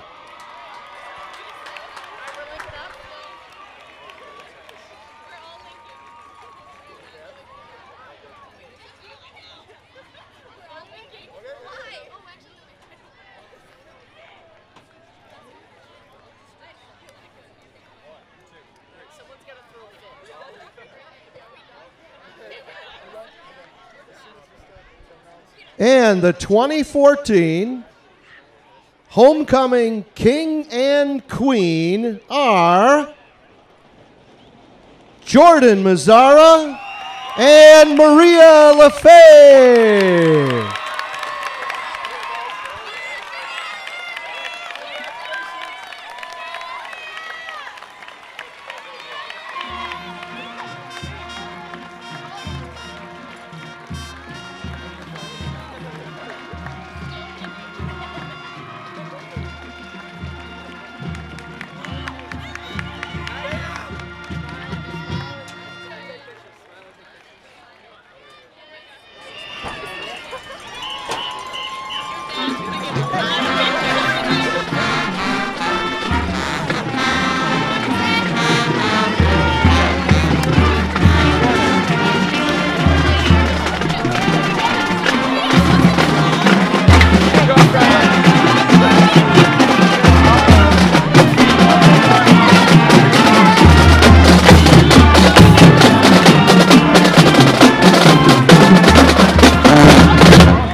This time we now introduce the McFarland dance team under the direction of Lexi and Amber Schradel.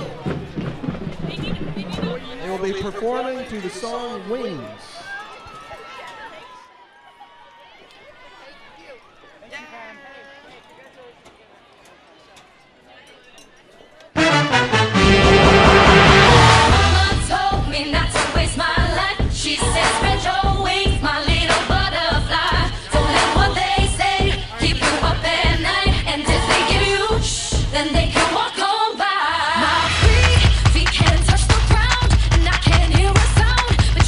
Keep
course, the McFarland High School dance team.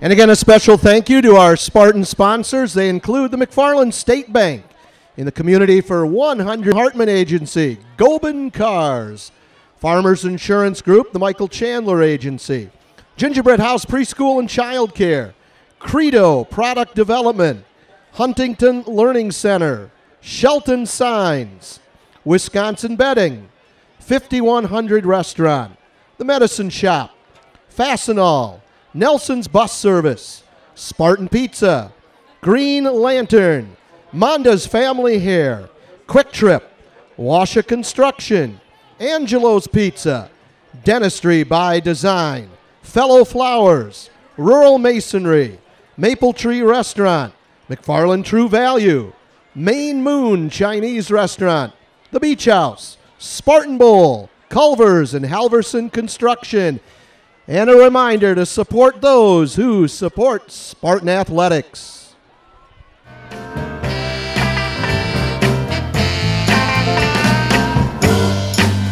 You want, baby, I got it. What you need, you know I got it. All I'm asking is for a little respect when you come home. Just a little bit, hey, baby, just a little bit. Just a little bit, mister, just a little bit. I ain't gonna do you wrong while you're gone. I ain't gonna do you wrong, 'cause I don't wanna. All I'm asking is for a little respect when you come home. Just a little bit, baby, just a little bit. Just a little bit, just a little bit. I'm out to give you all my money, and all I'm asking in return, honey, is to give me my promise when you get home. Just a little bit, just a little bit, just a little bit.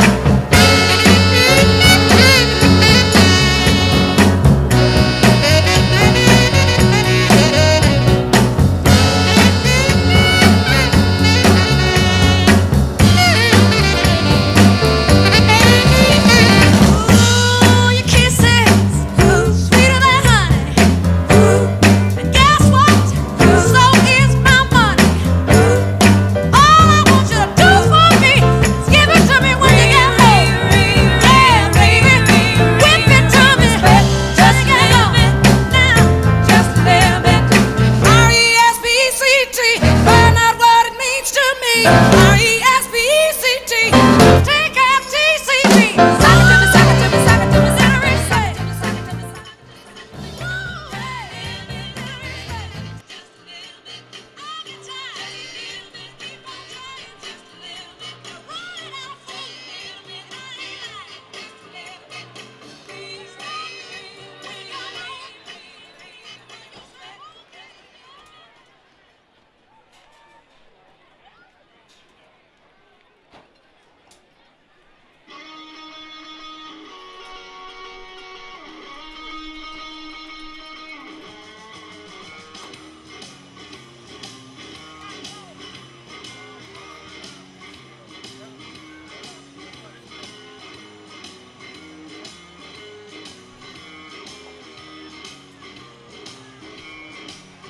Hello, Spartan Nation, and we are back on the air, the audio portion of this, with your announcer, Bill the Big K Gaither, hoping to bring you a second half that was as entertaining and as productive for your Spartans as the first half was.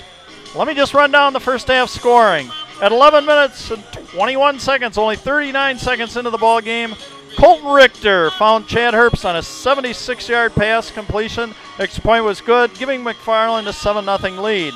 With 10 seconds left in the first quarter, Jed Buchholz sprinted 75 yards on a touchdown run. Extra point good, McFarland ahead 14-0.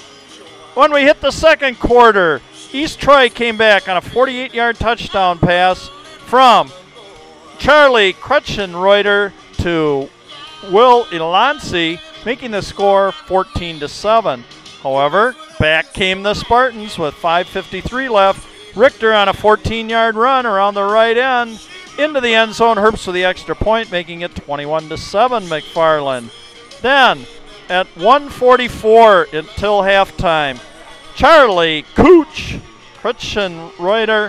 7-yard run down the right side of the line. Extra point good, 21-14. It looked like that was going to be our halftime score until the Spartans quick came down the field in about a 45-second drive. A lot of nice short passes, using the clock effectively. Finally, Colton Richter, a 12-yard touchdown pass to Enoch Fleming at the 59-second mark, making it Herbst's extra point, making it 28-14, and that is our two-possession score at halftime. And as you can see, our field shots, both teams loosening up, getting ready for the second half here. And what we're going to do, our homecoming court, I'm pleased to announce, we have a king and a queen of homecoming 2014. Our king of homecoming is Jordan Mazara. Good going, Jordan. I had an opportunity to help Jordan and coach him in golf his freshman year. Jordan's also going to be your hockey goaltender. So, good for Jordan. And your queen is Maria Lefebvre. I also have Maria in girls basketball as a freshman.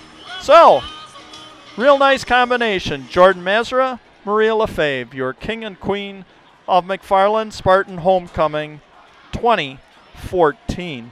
Again, you were treated to a great halftime show by the McFarland Band under the direction of Mr. Ben Peterson and Joe Hartson. Excellent job by them. Then they were followed by the dance team, and again, led by Miss Lexi Schradel and the dance team members, Anya Keeley, Kristen Semin, Marissa Staley, Kate Comrode, Jolynn Ribble, Haley Noonan, Lily Tyler, Mallory Emerson, Aaron Curtin, Nicole Nagalski, Lauren Staley, and Camille Schmidt. Just a wonderful job. And then we had the announcement, obviously, of the homecoming court. So a real enjoyable halftime for everybody involved here at Lloyd Schneider Stadium. Again, it's still a beautiful evening, getting a little brisk outside. I noticed a few people that came in shirt sleeves now are happy they brought little jackets with them. We're starting to see, excuse me, a few more coats on. Also, U.S. Cellular was here tonight handing out gloves and wristbands, so I grabbed a couple of those. I'm sure some people are gladly using those gloves right now, but beautiful fall evening for high school football, and we are looking forward to a great second half here. Hopefully your McFarland Spartans can win this ball game, go to 4-2 on the year, 3-0 in the conference, and remain in first place in the Rock Valley North Conference. It'll be East Troy returning Chad Herbst's kickoff here at the start of the second half. And again, I'm welcoming in my legendary spotter, Brian Garski, who helps me, as well as all of our video and technical crew here, make this a better production for you viewing at home. So here we go. Spartan football, second half. Herbst with the kickoff. Received on about the 11-yard line. Oh, came off, big hop. Belsunas.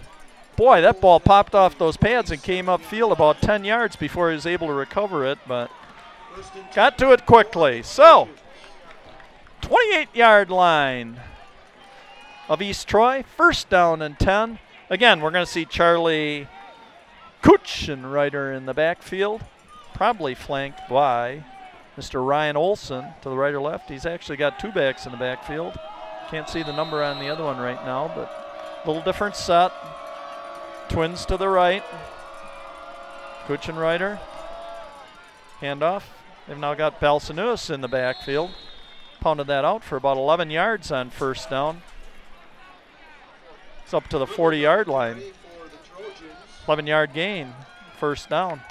Throwing a little different look here at the Spartans. Two backs, Olson and Balsanuas. Snap to Kutchenreuter. Go off the right guard. Still going, legs churning. Boy, Spartans, a 9-yard gain. Be second and 1. We've got an injured East Troy player. That would be number 6, Dan Blasarowski. We don't know. He's up already. Again, any little thing like that, they don't like that. They like to keep this ball moving, the hurry-up offense going. As many plays in as you can. Kind of designed after the Oregon Ducks. College football. Got in the backfield, but elusive. Little juke step. What a 4-yard gain. It's going to be 1st and 10. Ryan Olson. About a 4-yard gain. 1st down and 10. East Troy marching on their initial drive of the second half. About 11 minutes to go. Still in the third quarter. First drive. Kuchenreiter, handoff. Kuchenreiter. Whoa, buried by a ton of Spartans. Green, Jacob Green, Tyler Fisher. Close up of Coach Ackley there. He'd be happy with that, boy. They pushed that line back and got in the backfield and pounded Olson down there. Snap to Charlie Kuchenreiter. Cooch around the right side. Uh-oh. Turned it up. Got outside there. Came around the right side. Got about a 15-yard gain. Good run by Kuchenreiter. Again, you will know right away if he takes it and tucks it, he's going. He's determined. Good competitor. In the shotgun, Kuchenreiter starting left side, off left tackle. Stacked up again by a ton of Spartans. Right there. Charlie Moore. Charlie Moore, the first one in on it.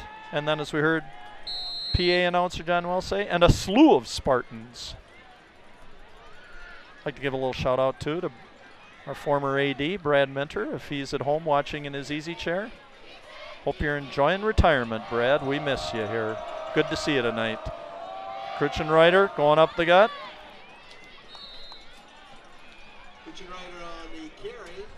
Looks like about a 7-yard gain. We got 3rd and 3 for the Trojans. 3rd down and 4 for East Troy. 9:41 left in the third quarter. Coach Ackley trying to get his team and the crowd up, make noise. Kuchenreiter a little uncertain, not a real smooth snap. But when you get an athlete as capable as Charlie Kuchenreiter, he turns nothing into something. It's about a 7-yard gain for Kuchenreiter. 1st and 10. The 23-yard line of McFarland. Kuchenreiter around the right side. Looks like we're going to get a steady dose of Charlie Kuchenreiter. He was by far their leading rusher. Kuchenreiter gains 6 to the 17. About a 6-yard gain. 2nd and 4 from the McFarland 17-yard line. He's kind of one of these backs that once he gets going, boy, he's going to keep going. And here he goes again, running behind. I think he was running behind Ryan Olson on that play again. They're just pounding it out. That line's just going forward. Again, there is nothing horizontal here. They are just pounding this thing straight ahead. 2 blocking backs. There goes Kuchenreiter again on the right side. Good penetration by Williamson and Fisher on the stop. But we do have some laundry on the field. Penalty flag. This could momentarily stop the momentum of East Troy, as well as slow down this hurry-up offense. Again, I don't know if we're watching the Oregon Ducks, the Philadelphia Eagles under Chip Kelly. Nope. Under Eric Sullick, we're watching the East Troy Trojans hurry-up offense. Okay, penalty McFarland. Boy, we're 1st and goal from the 9-yard line. It was a handoff to Owen Gedland. He's carried the ball 7 times for 20 yards only this year. So far this year. His first carry of the game tonight. 2-yard gain. 2nd down and goal from the 7. Gain of 2, 2nd down and goal.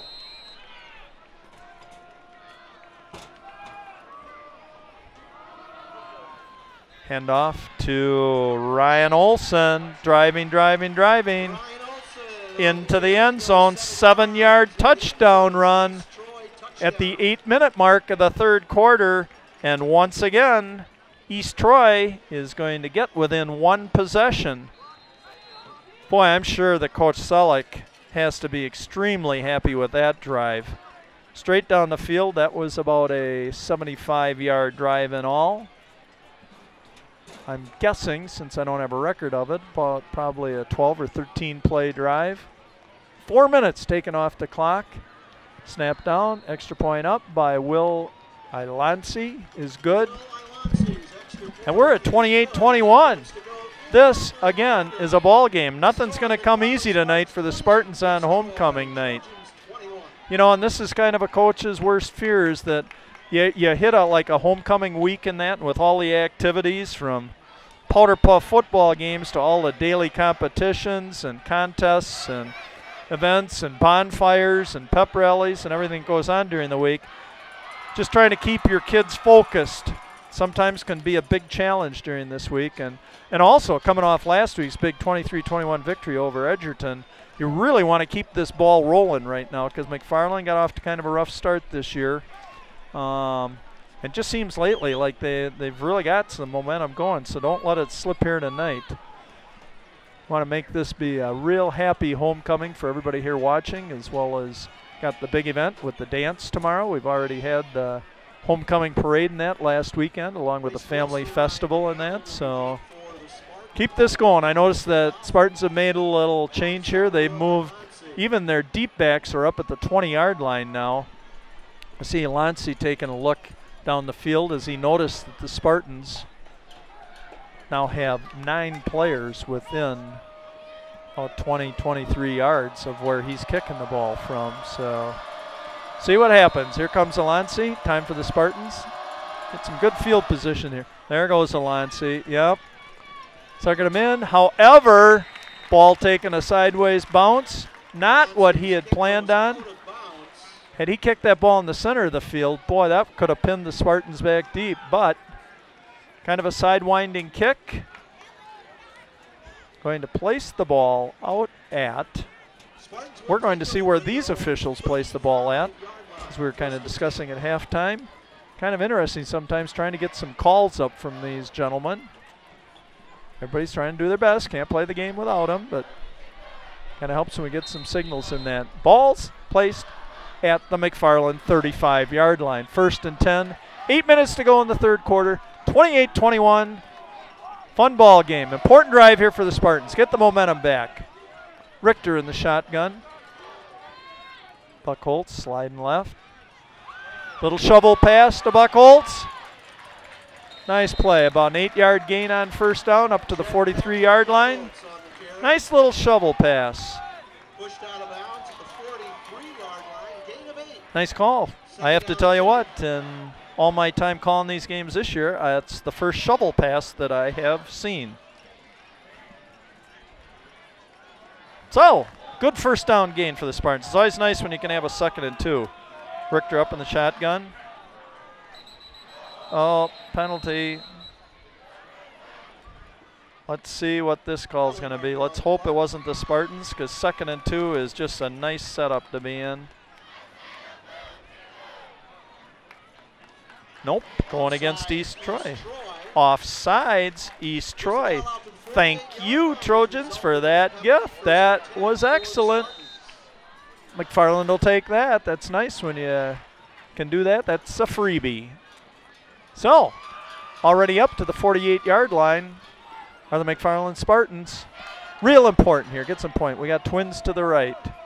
Richter in the shotgun. Fake handoff. Nope, it did go to Buckholz, going right up the gut. Good pass, Fig. He faked me out at the time, too. He continued with the fake. Good quarterbacking, rather than just handing off and standing there. Gain of 2.5. Whatever, we got 2nd and 8 from midfield. 6:40 left in the third quarter. Twins out here to the right again. Richter in the shotgun. Nope, that was not a very good toss that time. Yep, intended for Fleming. Seemed to be a little indecision there. Fleming's indicating that he got held or pushed to the outside right out. as he started to run his route. That's why he was nowhere near where that pass was thrown. It was kind of appeared to be almost a spot pass where Richter thought he was going to get there, and obviously Fleming indicating that defender playing good defense did not allow him, kind of walled him off and didn't allow him to get back to the inside there. So good defense. Big play, 3rd and 8, midfield, 6:33 to go, 3rd quarter. Richter, drop back. There's that middle screen again to Green. However, snuffed out and smelled by East Troy. That time when they saw Richter dropping, he kind of indicated that that's what it was going to be. He really started backpedaling a little too quickly there with only one person coming through the line. Believe he needed to sell that a little bit better. All right, let's see what's going to happen here. I believe we're probably going to have Chad Herbst. He's going to be kicking this ball away. Up, and we're going to have an illegal substitution. Had Jay Velker there trying to get on the field at the time. We're just kind of ran on and then ran off. So,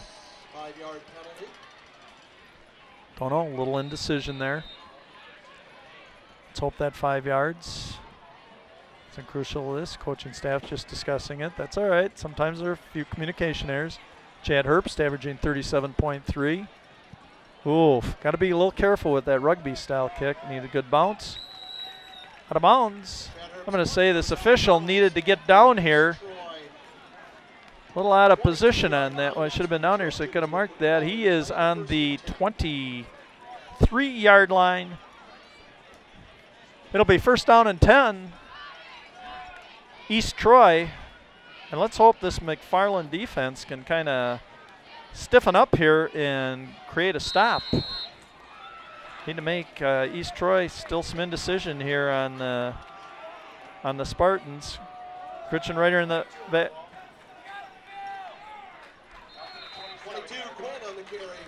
Gwynn on the carry.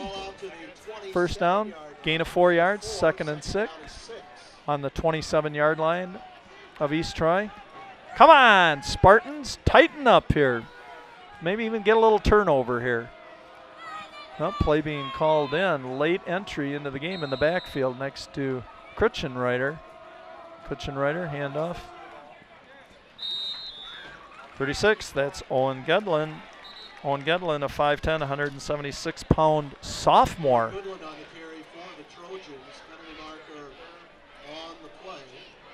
Said for Goodland, he's only run the ball 7 times coming into the game. That's his 2nd carry of the night tonight. Personal foul against the Spartans. Personal foul against the Spartans, and I mean, that is a big one. How far are we going with that? Boy, that almost appeared to be about a 25-yard walk-off by the time we got done. 1st down and 10, East Troy, 47-yard line. Fumble. Could that be the turnover the Spartans needed? They're all signaling it. And yes. Somebody, let's see if we go back on the replay. Yep, Ryan McDonald on the recovery. Let's see if somebody knocked it out or Olsen just lost control if we get it back on the replay. Ryan McDonald on the recovery, but that was big, right at midfield. Replay. Maybe it's not going to come up. That's all right. All we know, the important thing is Spartan ball, turnover, 49-yard line, East Troy, 1st and 10. Richter back in the shotgun, 2-step drop, launching the ball. Nope, overthrew Herbst. Richter's pass intended for number 11. Yeah, Herbst, good coverage by Jacob Balsinus. Wasn't a lot of space there. That was kind of, and actually he was almost double covered on that. Richter a little overthrow on that. 2nd and 10, ball on the 49. After a turnover, this is so very important. Now you kind of got the momentum. Everybody's all pumped up in that. Got to keep it going right here. Can't just go 3 and out and punt it back to East Troy. Plus also got to get this back up to a 2-possession game. Richter in the shotgun. Uh-oh, and there's a fumble to Buckholz. Fumble on the play. That wasn't a real clean handoff. You could see that was a little uncertain again as to where that was going. No gain on the play. We got 3rd and 10 coming. At least we didn't turn it over. Buchholz, I guess, recovered his own fumble. Yep, right down at the bottom of the pile. Thank goodness he got on that. We didn't need to give it back to East Troy at midfield. All right, big play here. Again, gotta keep this turnover. Get some points off this turnover. Boy, they're playing press coverage here with Twins on the right. Green took his eye off the ball, started to run with it, was looking at the defender. Number 4, Ryan Olson, coming at him and wanted to start running with the ball before he caught it. So that's too bad. That's a 3 and out after getting a nice little break, a little gift from East Troy at midfield. Spartans unable to convert. So let's hope this time, and Chad Herbst need to be a little bit careful if there comes a lot of pressure on this right side where he likes to do the rugby kick coming to the right. Last time almost blocked. Need to be a little careful with that. I know the goal is to get the ball to bounce and roll. That's better. Better blocking, kicking it away from the defender. Get out of bounds. Go dead, go dead, go dead, go dead. Stay away from it. Down.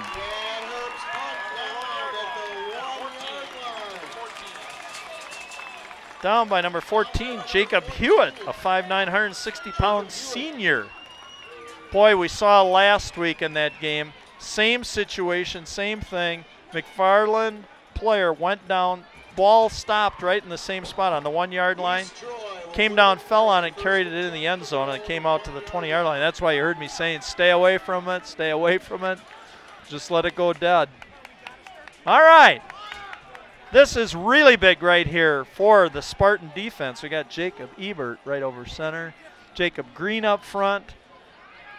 Got number 42, Christian Jensen, a 5'11", 210-pound junior up front in this line.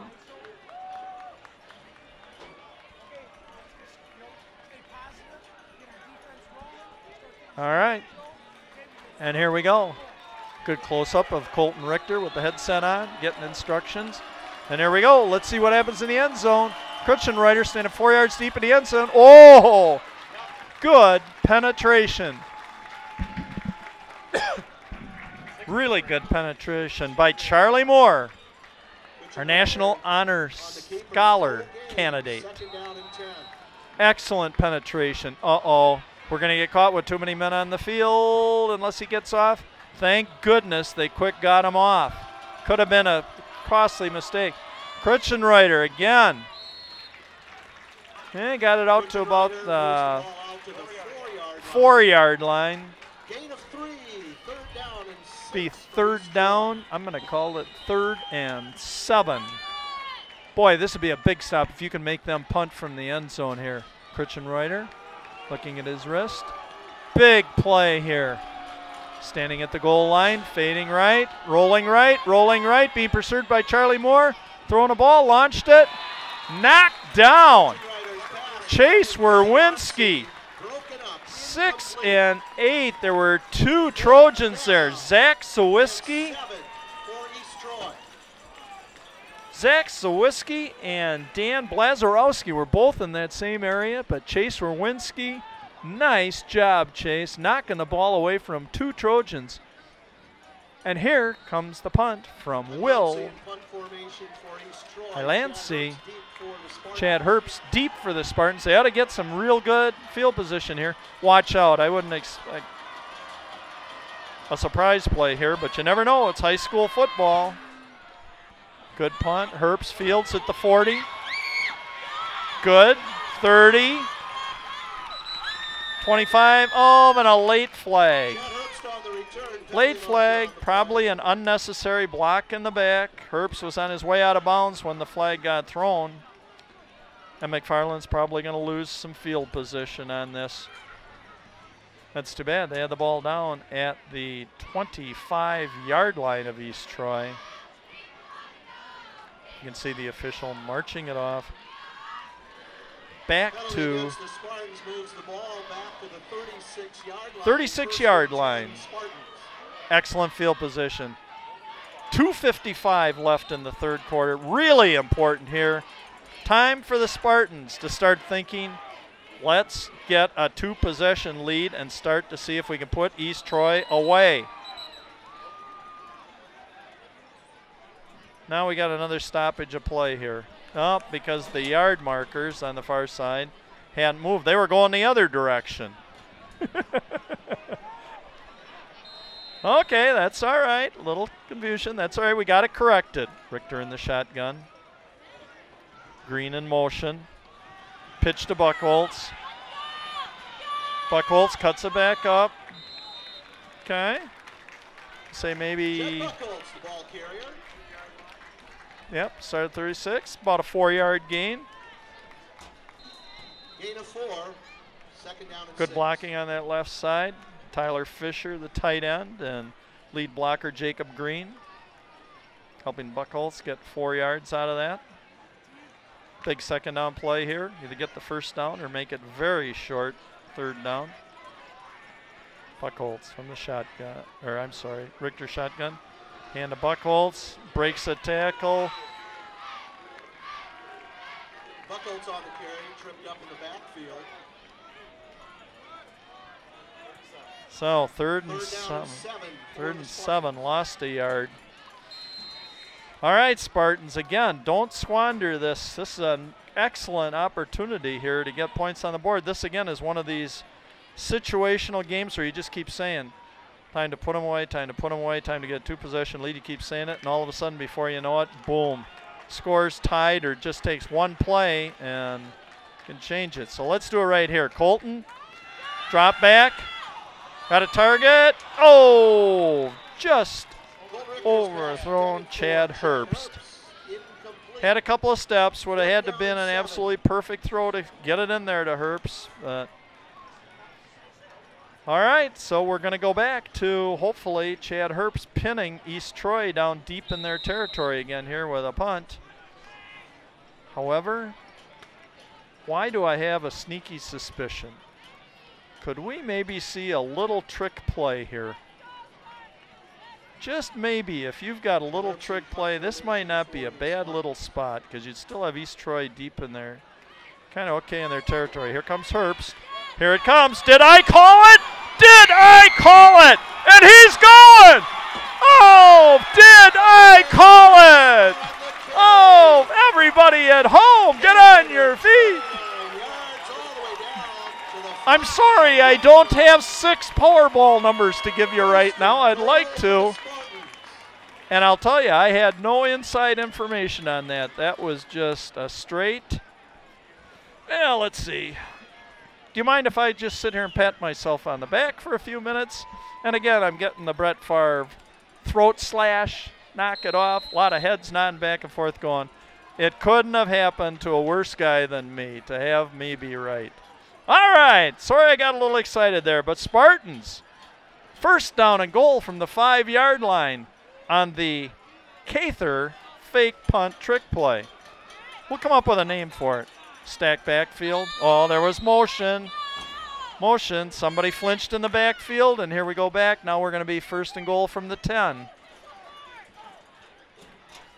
That sometimes is a problem with that stack backfield. You get 3 guys back there, 2 of them that probably aren't used to being back there, and you got to hold your position. Man, that can be a killer. Now we're going back.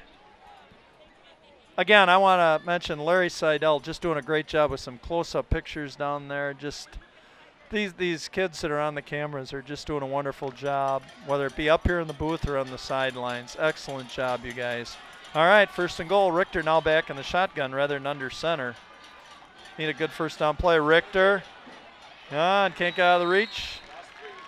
Now we're back to the 13-yard line. Richter stopped in the backfield, loss of 3. Tough call. 2nd and goal from the 13-yard line. We're now down to 35 seconds. This could well be the last play of the 3rd quarter unless it's an incomplete pass. Hopefully, I'm going to make a call here. I'm going out on the line and say this is going to be a touchdown pass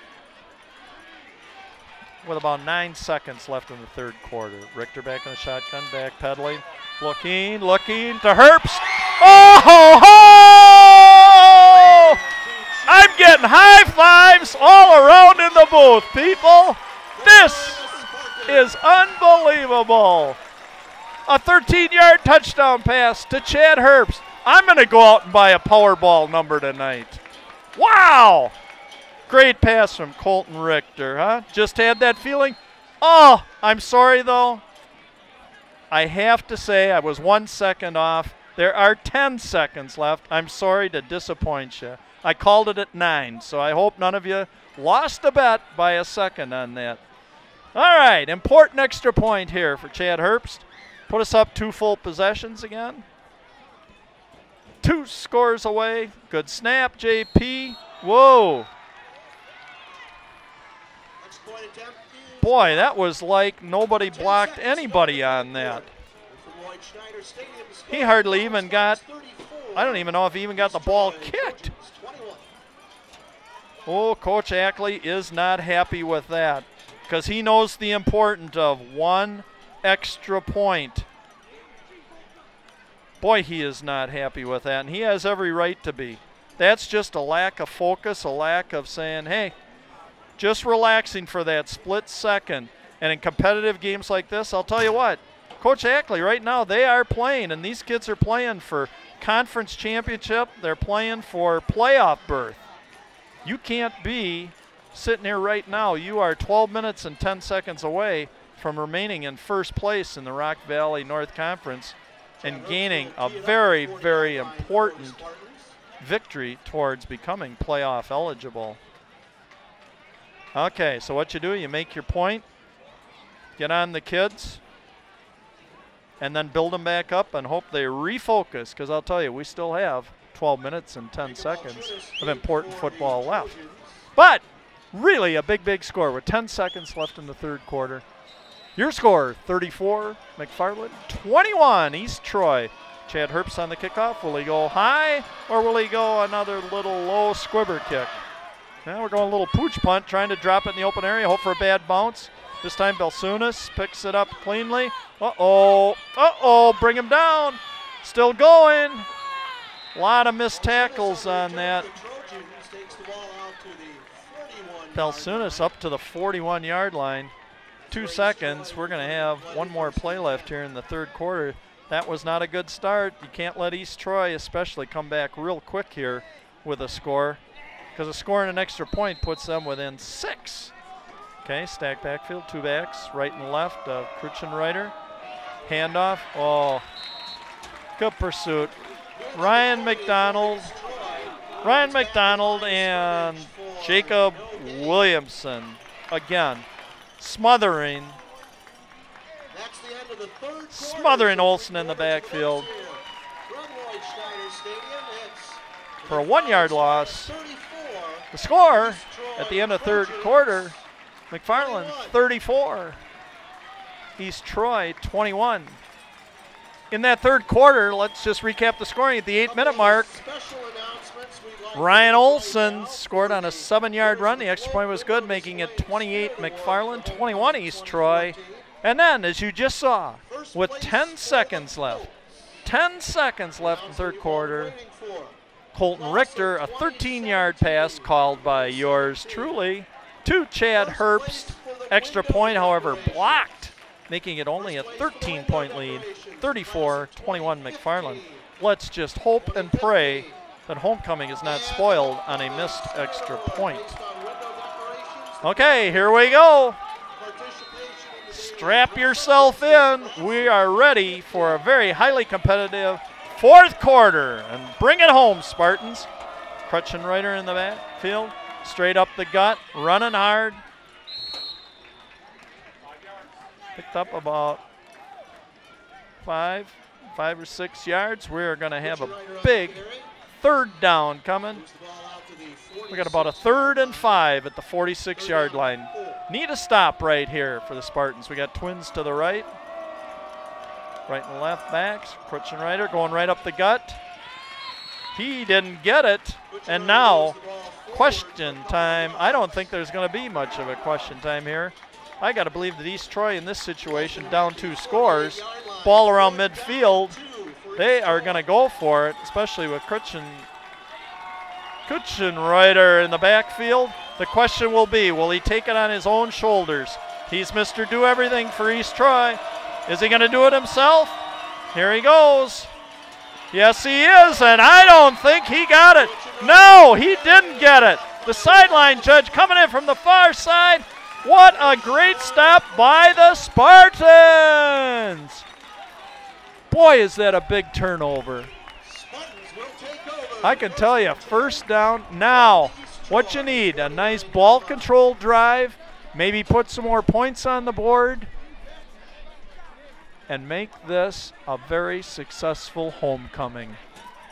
Very important right here now. Keep the clock moving. We're at 11:01 left in this ball game. Crucial. We got twins coming out to the left. Werwinski and Herbst. Richter in the backfield. Green in motion. Pitch. Oh, pitch to Buckholz. Boy, they've seen that play. They smelled that out right away. Boy, it was like we're in the huddle. Loss of 4 by Buckholz. Like I said, they've seen that play run, and as soon as they saw Green come in motion and saw Richter roll left, they knew it was going to be a pitch left, and across the line they came, and boom, they blew that play up real quick. Not a good start for the Spartans, but we still got the clock running. 10:28 to go. Richter back in the shotgun.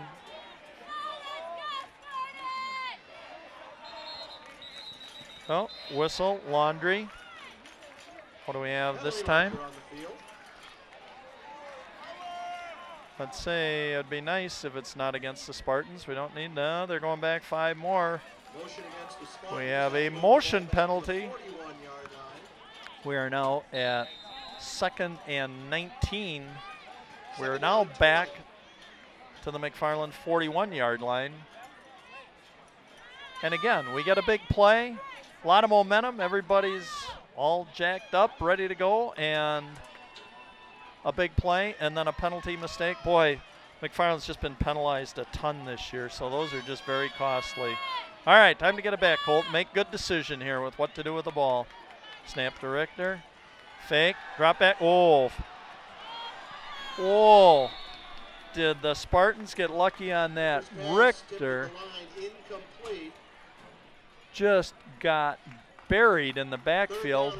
I don't even know how he even got it off. And then when he got it off, it was tipped by Green and almost intercepted by an East Troy player, because that ball was just floating freely in the air.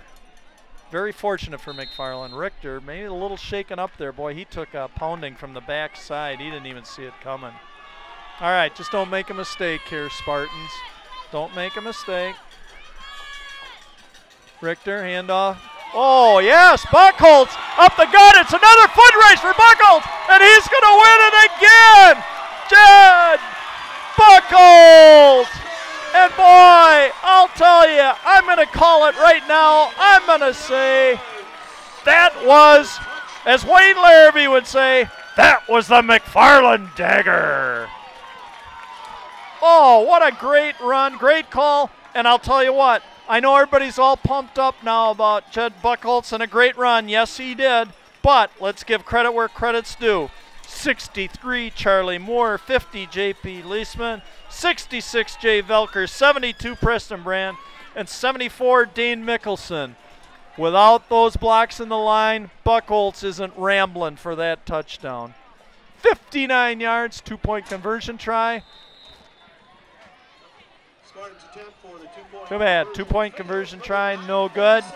But pushing it up to a three-possession game. Big play, and again, I said in the pregame, boy, I've been good on my predictions tonight. In my pregame, I said the one thing East Troy needed to be wary of and shut down was McFarland's big plays. Well, guess what? They haven't done it. Boy, that was big right there. Homecoming crowd came to its feet, and I can tell you, we still have a pretty nice crowd left here on a Friday evening. A few people getting up and leaving right now. I guess maybe I shouldn't have called the game so early because they're figuring I'm right with all my predictions. But hey, there's still a lot of football left to be played here. We still have 9:37 left in the game. I'll tell you what, I'm kind of liking this little foot race here that Jed Patrick Buchholz. Been in a couple of wind sprints tonight, and boy, he's winning everything. You get him out in the open, and he is gone. Will Alancy tried to get him from an angle, and there was no way. Buchholz was gone. So, excellent job. 9:37 left until the Spartans can hopefully go 3-0 in the Rock Valley North Conference.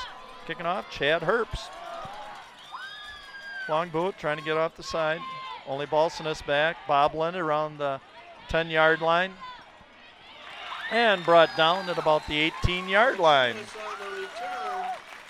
They saw only one return man back, so Herbst kicking the ball a little bit deep, found the gap down the right side of the field. Balsinus couldn't field it clearly. Allowed the Spartans to get downfield.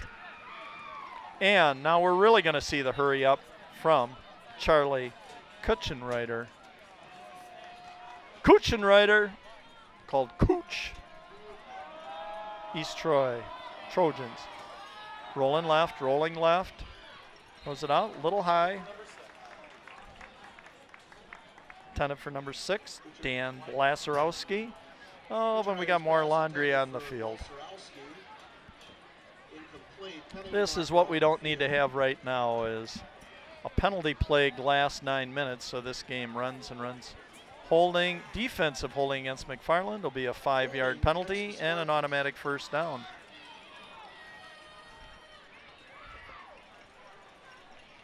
Guess not. I guess I'm wrong again. 10 yards and an automatic first down. Okay, first down. 29-yard line of East Troy. Kuchenreiter, 3-step drop. Long downfield. Wow.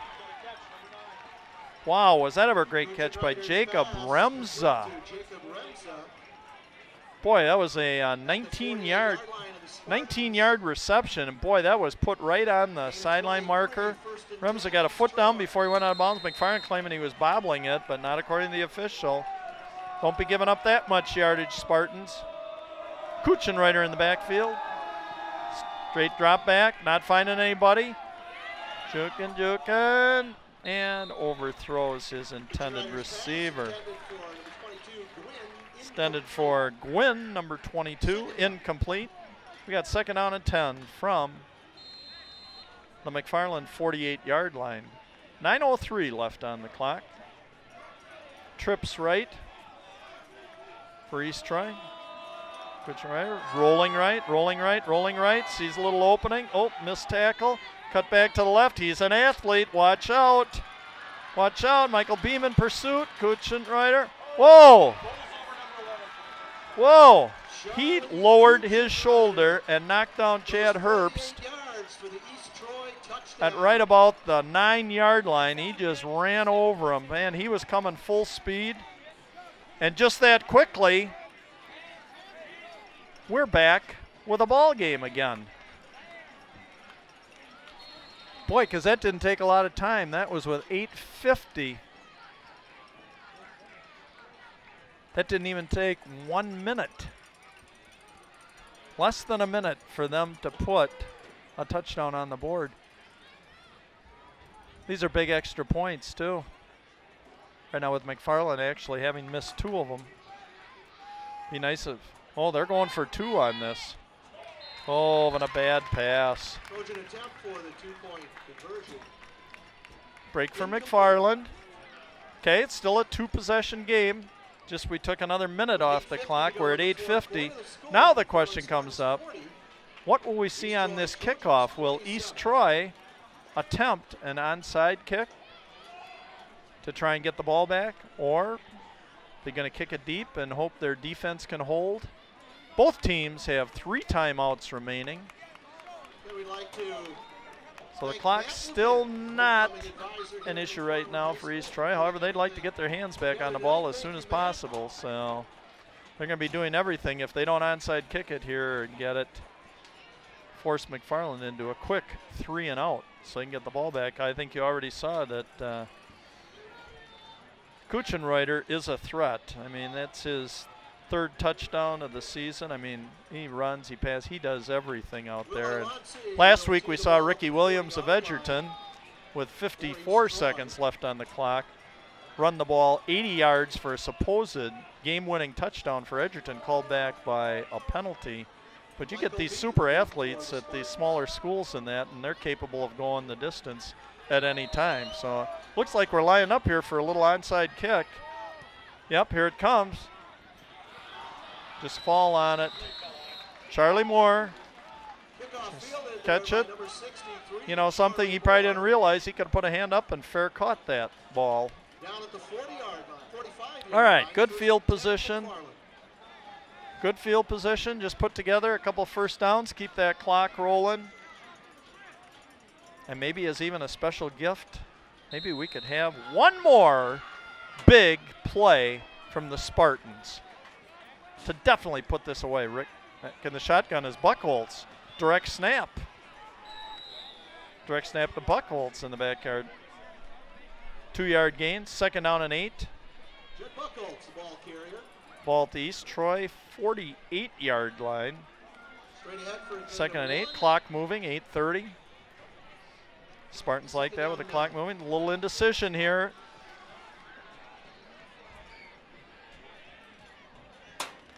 Little indecision between Jacob Hewitt. We got Buckholz in the backfield with Richter. The little pitch to Buckholz.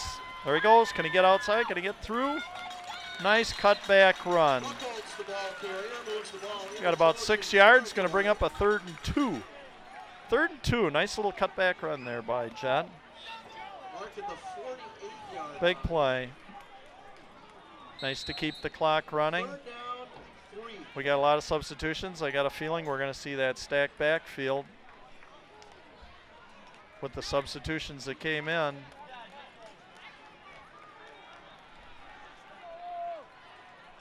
Richter under center, pitch back.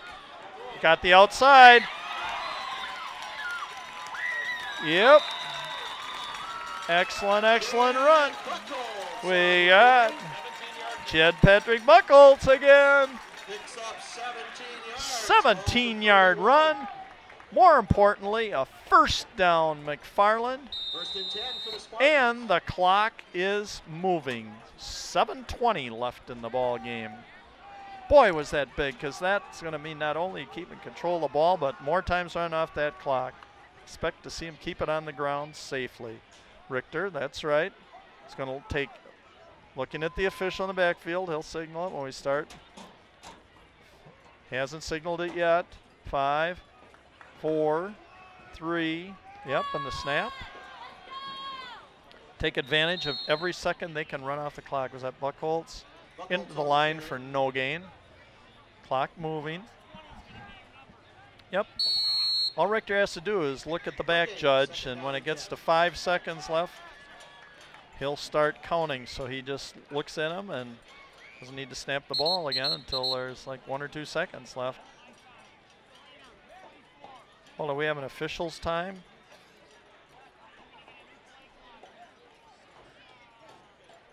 This is Buckholz on the sideline. Yep, the official called timeout here. Buckholz is coming off to the sideline, so he's talking with trainer Jay Hansen. Jay, the best in the business of high school athletic trainers, Hansen. Jay is wonderful. A lot of kids I know have a problem with when they say, go see Jay, because they know he's going to make sure you are 100% healthy before you get back in. But sign of a great person, good for kids. Wonderful individual, Jay Hansen. We are so happy to have him. All right, back to action. Clock running, 6:15. Colton Richter, again, using every second he can before the ball needs to be snapped. 5, 4, 3. Whoa, pitch to Ryan McDonald. 2, Ryan McDonald on the carry.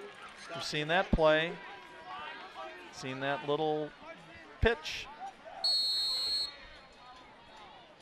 Down at the 38-yard line. We are at 17. 3rd and 17 on the East Troy 37-yard line. Hold up, my legendary spotter here's disagreeing. He says 3rd and 15 rather than 3rd and 17. We'll have to check with the box next door. We got twins left. Richter in the shotgun. Right up the gut to Ryan McDonald. McDonald on the carry. Gain of a Clock yard. continuing to move, Fourth down, 16 which for the Spartans love. We have 4th and 15. And even right now, I think they'll probably run the clock down.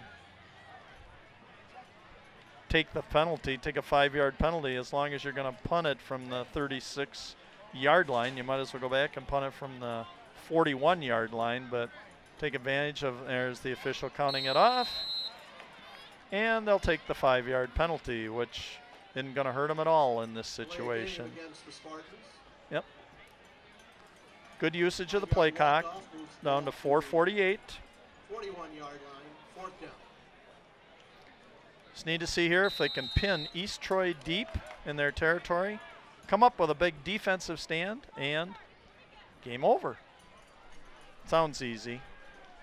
Sounds a lot easier than it is, because I'll tell you, these kids want it bad on both sides. They know what's at stake here. Okay, Chad Herbst, he's going to have to get it quick, man. They're bringing everybody. Good, he got it down the sideline. Get out of bounds right there. Oh, excellent kick. Corner kick. Chad Herbst punting the ball out at the East Troy 5-yard line. Excellent kick. No return. 95 yards away. 95. Just don't give up a big play. Make them use the clock and their timeouts. What are we on, the 10-yard line? Okay, moved it to the 10. Kuchenreiter in the backfield in the shotgun. One-step drop, launching it, long pass. Uh-oh.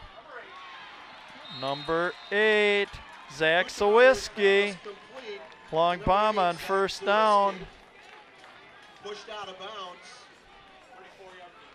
34-yard gain on first down. Got behind Michael Beam. That's the one thing that you don't want to have happen. Got to keep the receivers in front of you, especially in this situation. They're 95 yards away. Now they're a lot closer. Two-step drop. Coming from the backside, and down he goes. Number 63, Charlie Moore. Excellent, Charlie. Good hustle. But I'll tell you, what made it possible for Charlie Moore was the defensive backfield that time, tying up the defenders. There was nobody for Kuchenreiter to throw to. Kuchenreiter, two-step drop, getting pressure, lets it go over the middle. Whoa, still going. Got to bring him down, Spartans. About a 14-yard gain. Pass complete to Zach Sawiski. I believe that's his 5th catch tonight. Leading receiver for East Troy. First down and 10 at the 43-yard line of McFarland.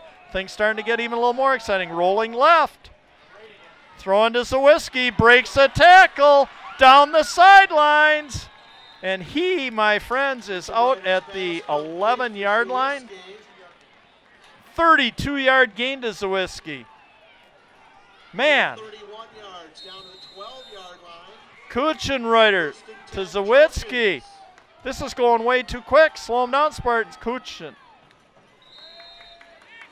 Kuchenreiter up the middle. Clock running. 3:35 and counting.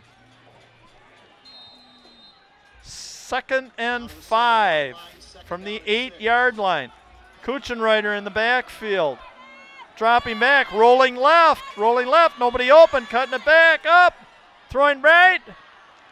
Touchdown. Number 7 to Will Ilansi. And ladies and gentlemen, we have a ball game here. This is not over. I'll tell you, this Kuchenreiter is very elusive. Run, pass, what a great athlete. And that's what happens at this level. And you get him out in the open field, and then he's even more dangerous.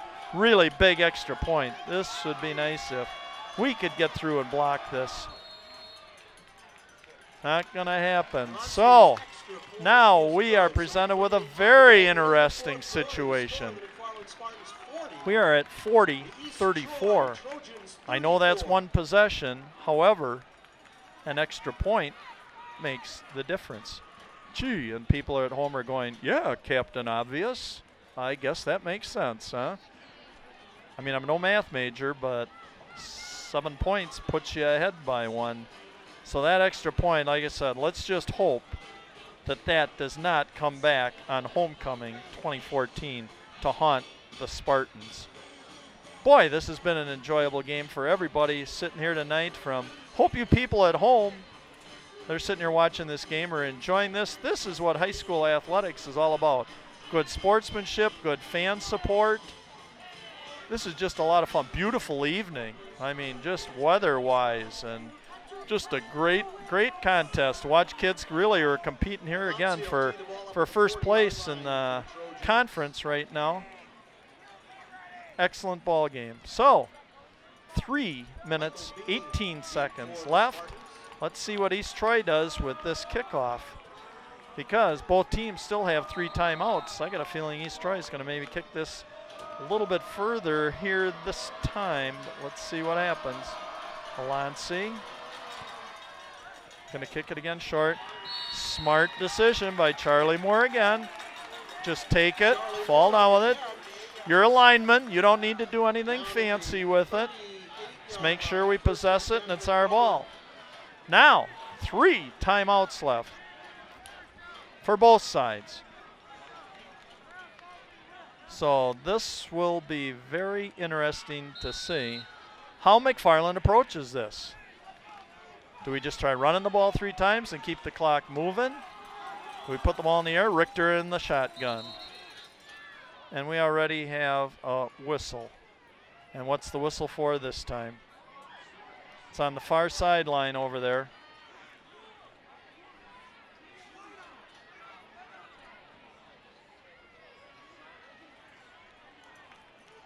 Can't tell what it is on the far sideline. We're holding it up for something. Oh, it's something with the chain, it looks like. Maybe the chain got tangled over there.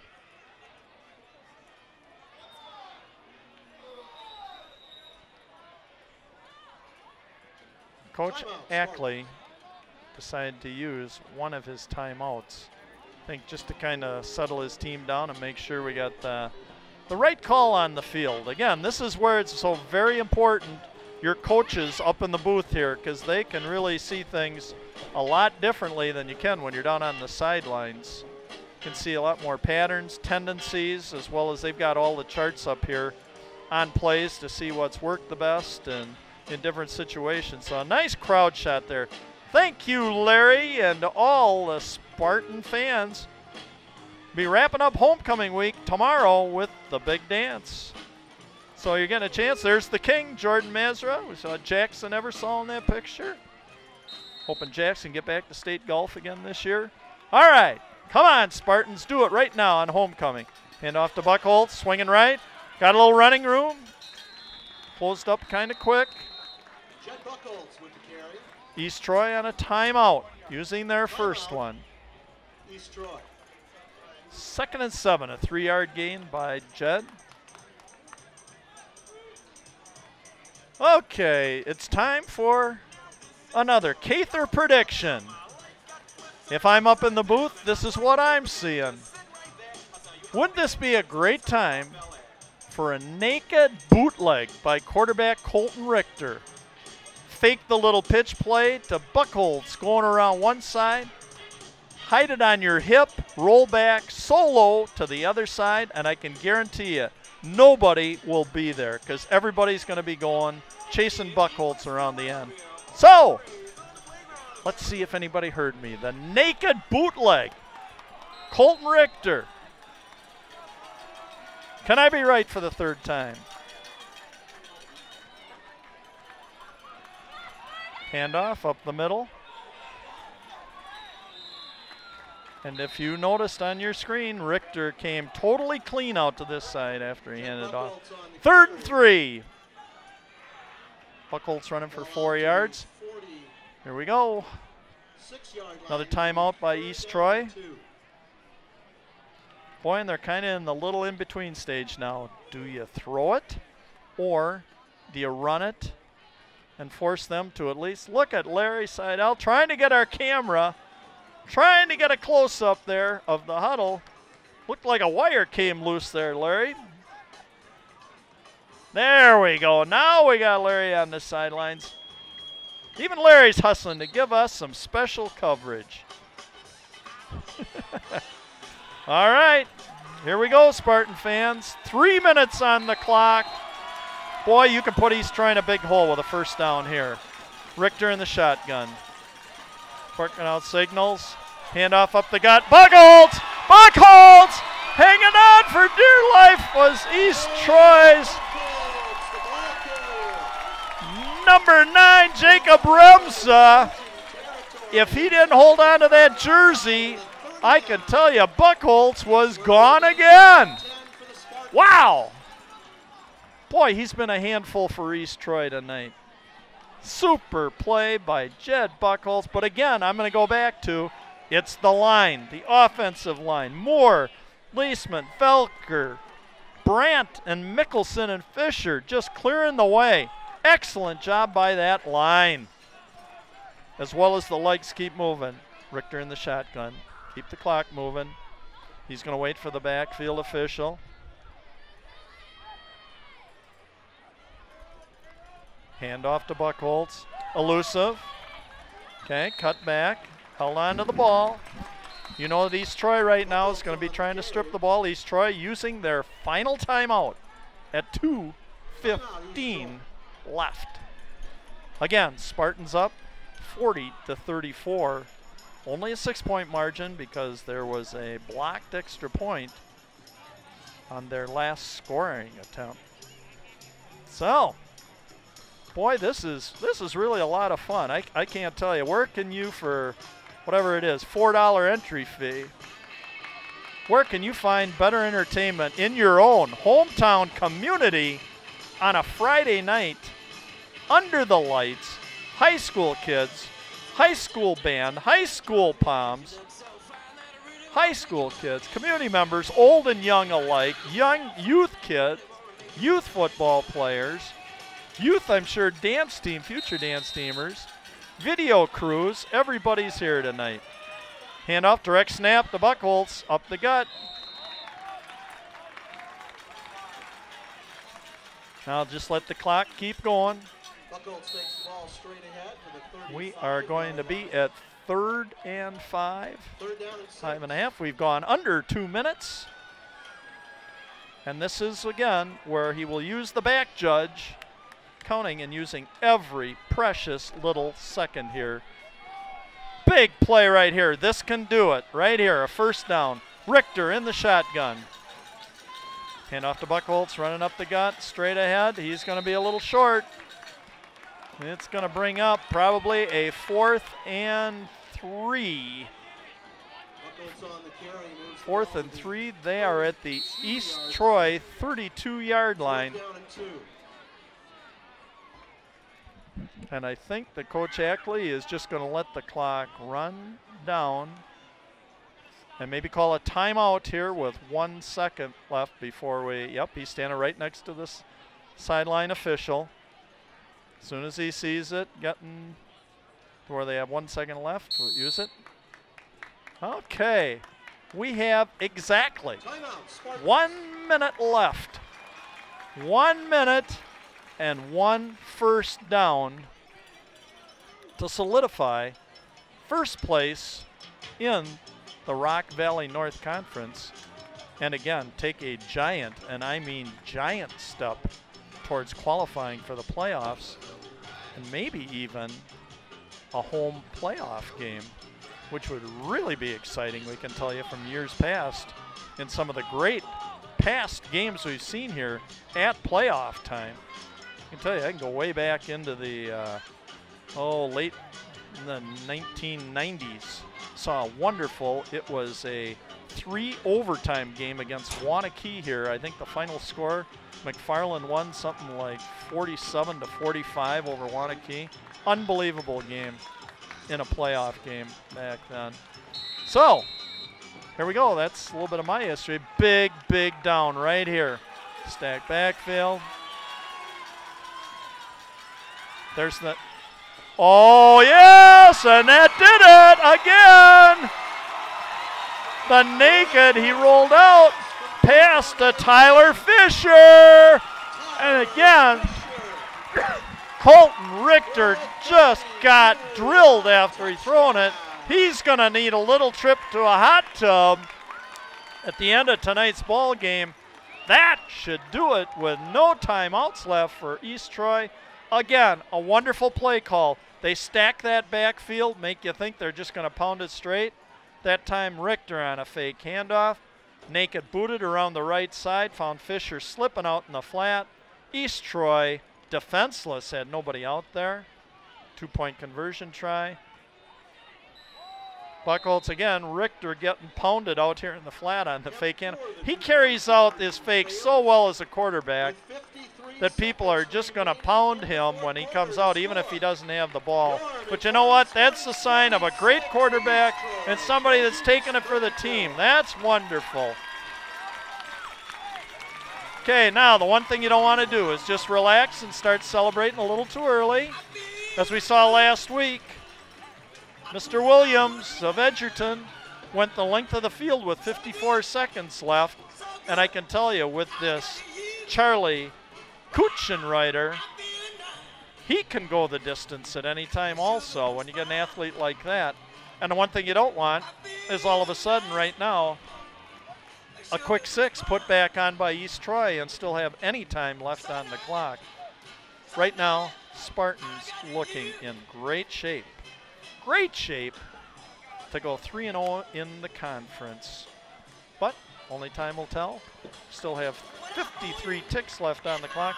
Hey, again, I got a quick minute here. A lot of thank yous out here to our staff. Eric Redding, cable coordinator, and all of our helpers. Andrew Day, Ben Becker, Ryan Denzer, Justin Janis, Larry Seidel on the sidelines, Chase Irwin, and Jordan Wendt. We couldn't do this without you, as well as my sidekick, the legendary spotter, Brian Garski. Thanks again to everybody. What a wonderful event this has been. Homecoming 2014. Kind of a little pooch, sideline kick. Yep, 36. This is Goodland. Get him down. This is what you don't need. Okay. 24-yard return by Goodland. Okay, and let's see what tricks does Charlie have up his sleeve. Charlie Kutchenreiter.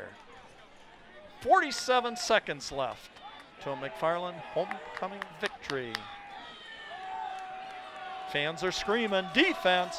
Kutchenreiter, 3-step drop, pressure comes from the backside. There's Charlie Moore. They have no timeouts left. This clock is going to continue to run. Going to get a little excited here, sports fans. This is the way that homecoming should end, in a victory celebration. 28, 27, 26. Caught it, but falling down. Clock continues to run. 20, 19, 18. Oh, we can taste it. Here comes the victory march. 15, 14. Kutchenreiter back. He's going to launch one. Launch one. Tipped away. I believe we have one more play. Tipped away by Michael Beam. Nice job, Michael. 7 seconds left. And McFarland, after a rather difficult start to this football season, is making a run. Got a lot of momentum. 7 seconds. Let's hope this is the last play. We can put a cap on it, and homecoming 2014 a success. Throwing it up for grabs. Intercepted. Number 3, Chase Werwinski. Ball game is over with. McFarland Spartans moving to 3-0 in the count. Hold it. We've got Laundry on the field again. Laundry on the field. S figures that this, what? Are we going to be like the first half not ended, or is it game over? Personal foul. East Troy decline. Game over with. And I will just like to give you a little recap here as to what we saw. This is probably going to take a couple minutes because what an exciting game. Our fourth quarter tonight. We had 4 scoring opportunities at 9:37 of the fourth quarter. A 59-yard run by Jed Buckles gave McFarland the lead. We had at 8:50 a 48-yard run by Kuchenreuter of East Troy made it 40-27.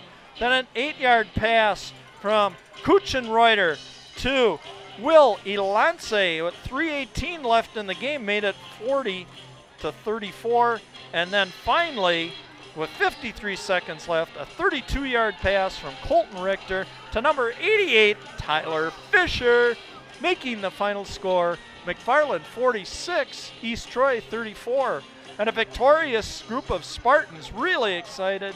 What a great end to homecoming, with tomorrow night ending with the dance and that. But tonight, under the lights on Friday night, September 26th, 2014, a successful, very successful homecoming game. Your victorious McFarland Spartans 46, East Troy 34. This is Bill, the Big K Cather, hoping you enjoyed tonight's telecast. And again, for the next telecast, I hope to have my sidekick, John, the golden voice of McFarland Athletics Wells, back on my side so I can just go back and do the color commentary. And again, one final special thank you to my spotter, Brian Garski, and the entire staff of Cable 982. Thanks again, guys. Wonderful night. See ya.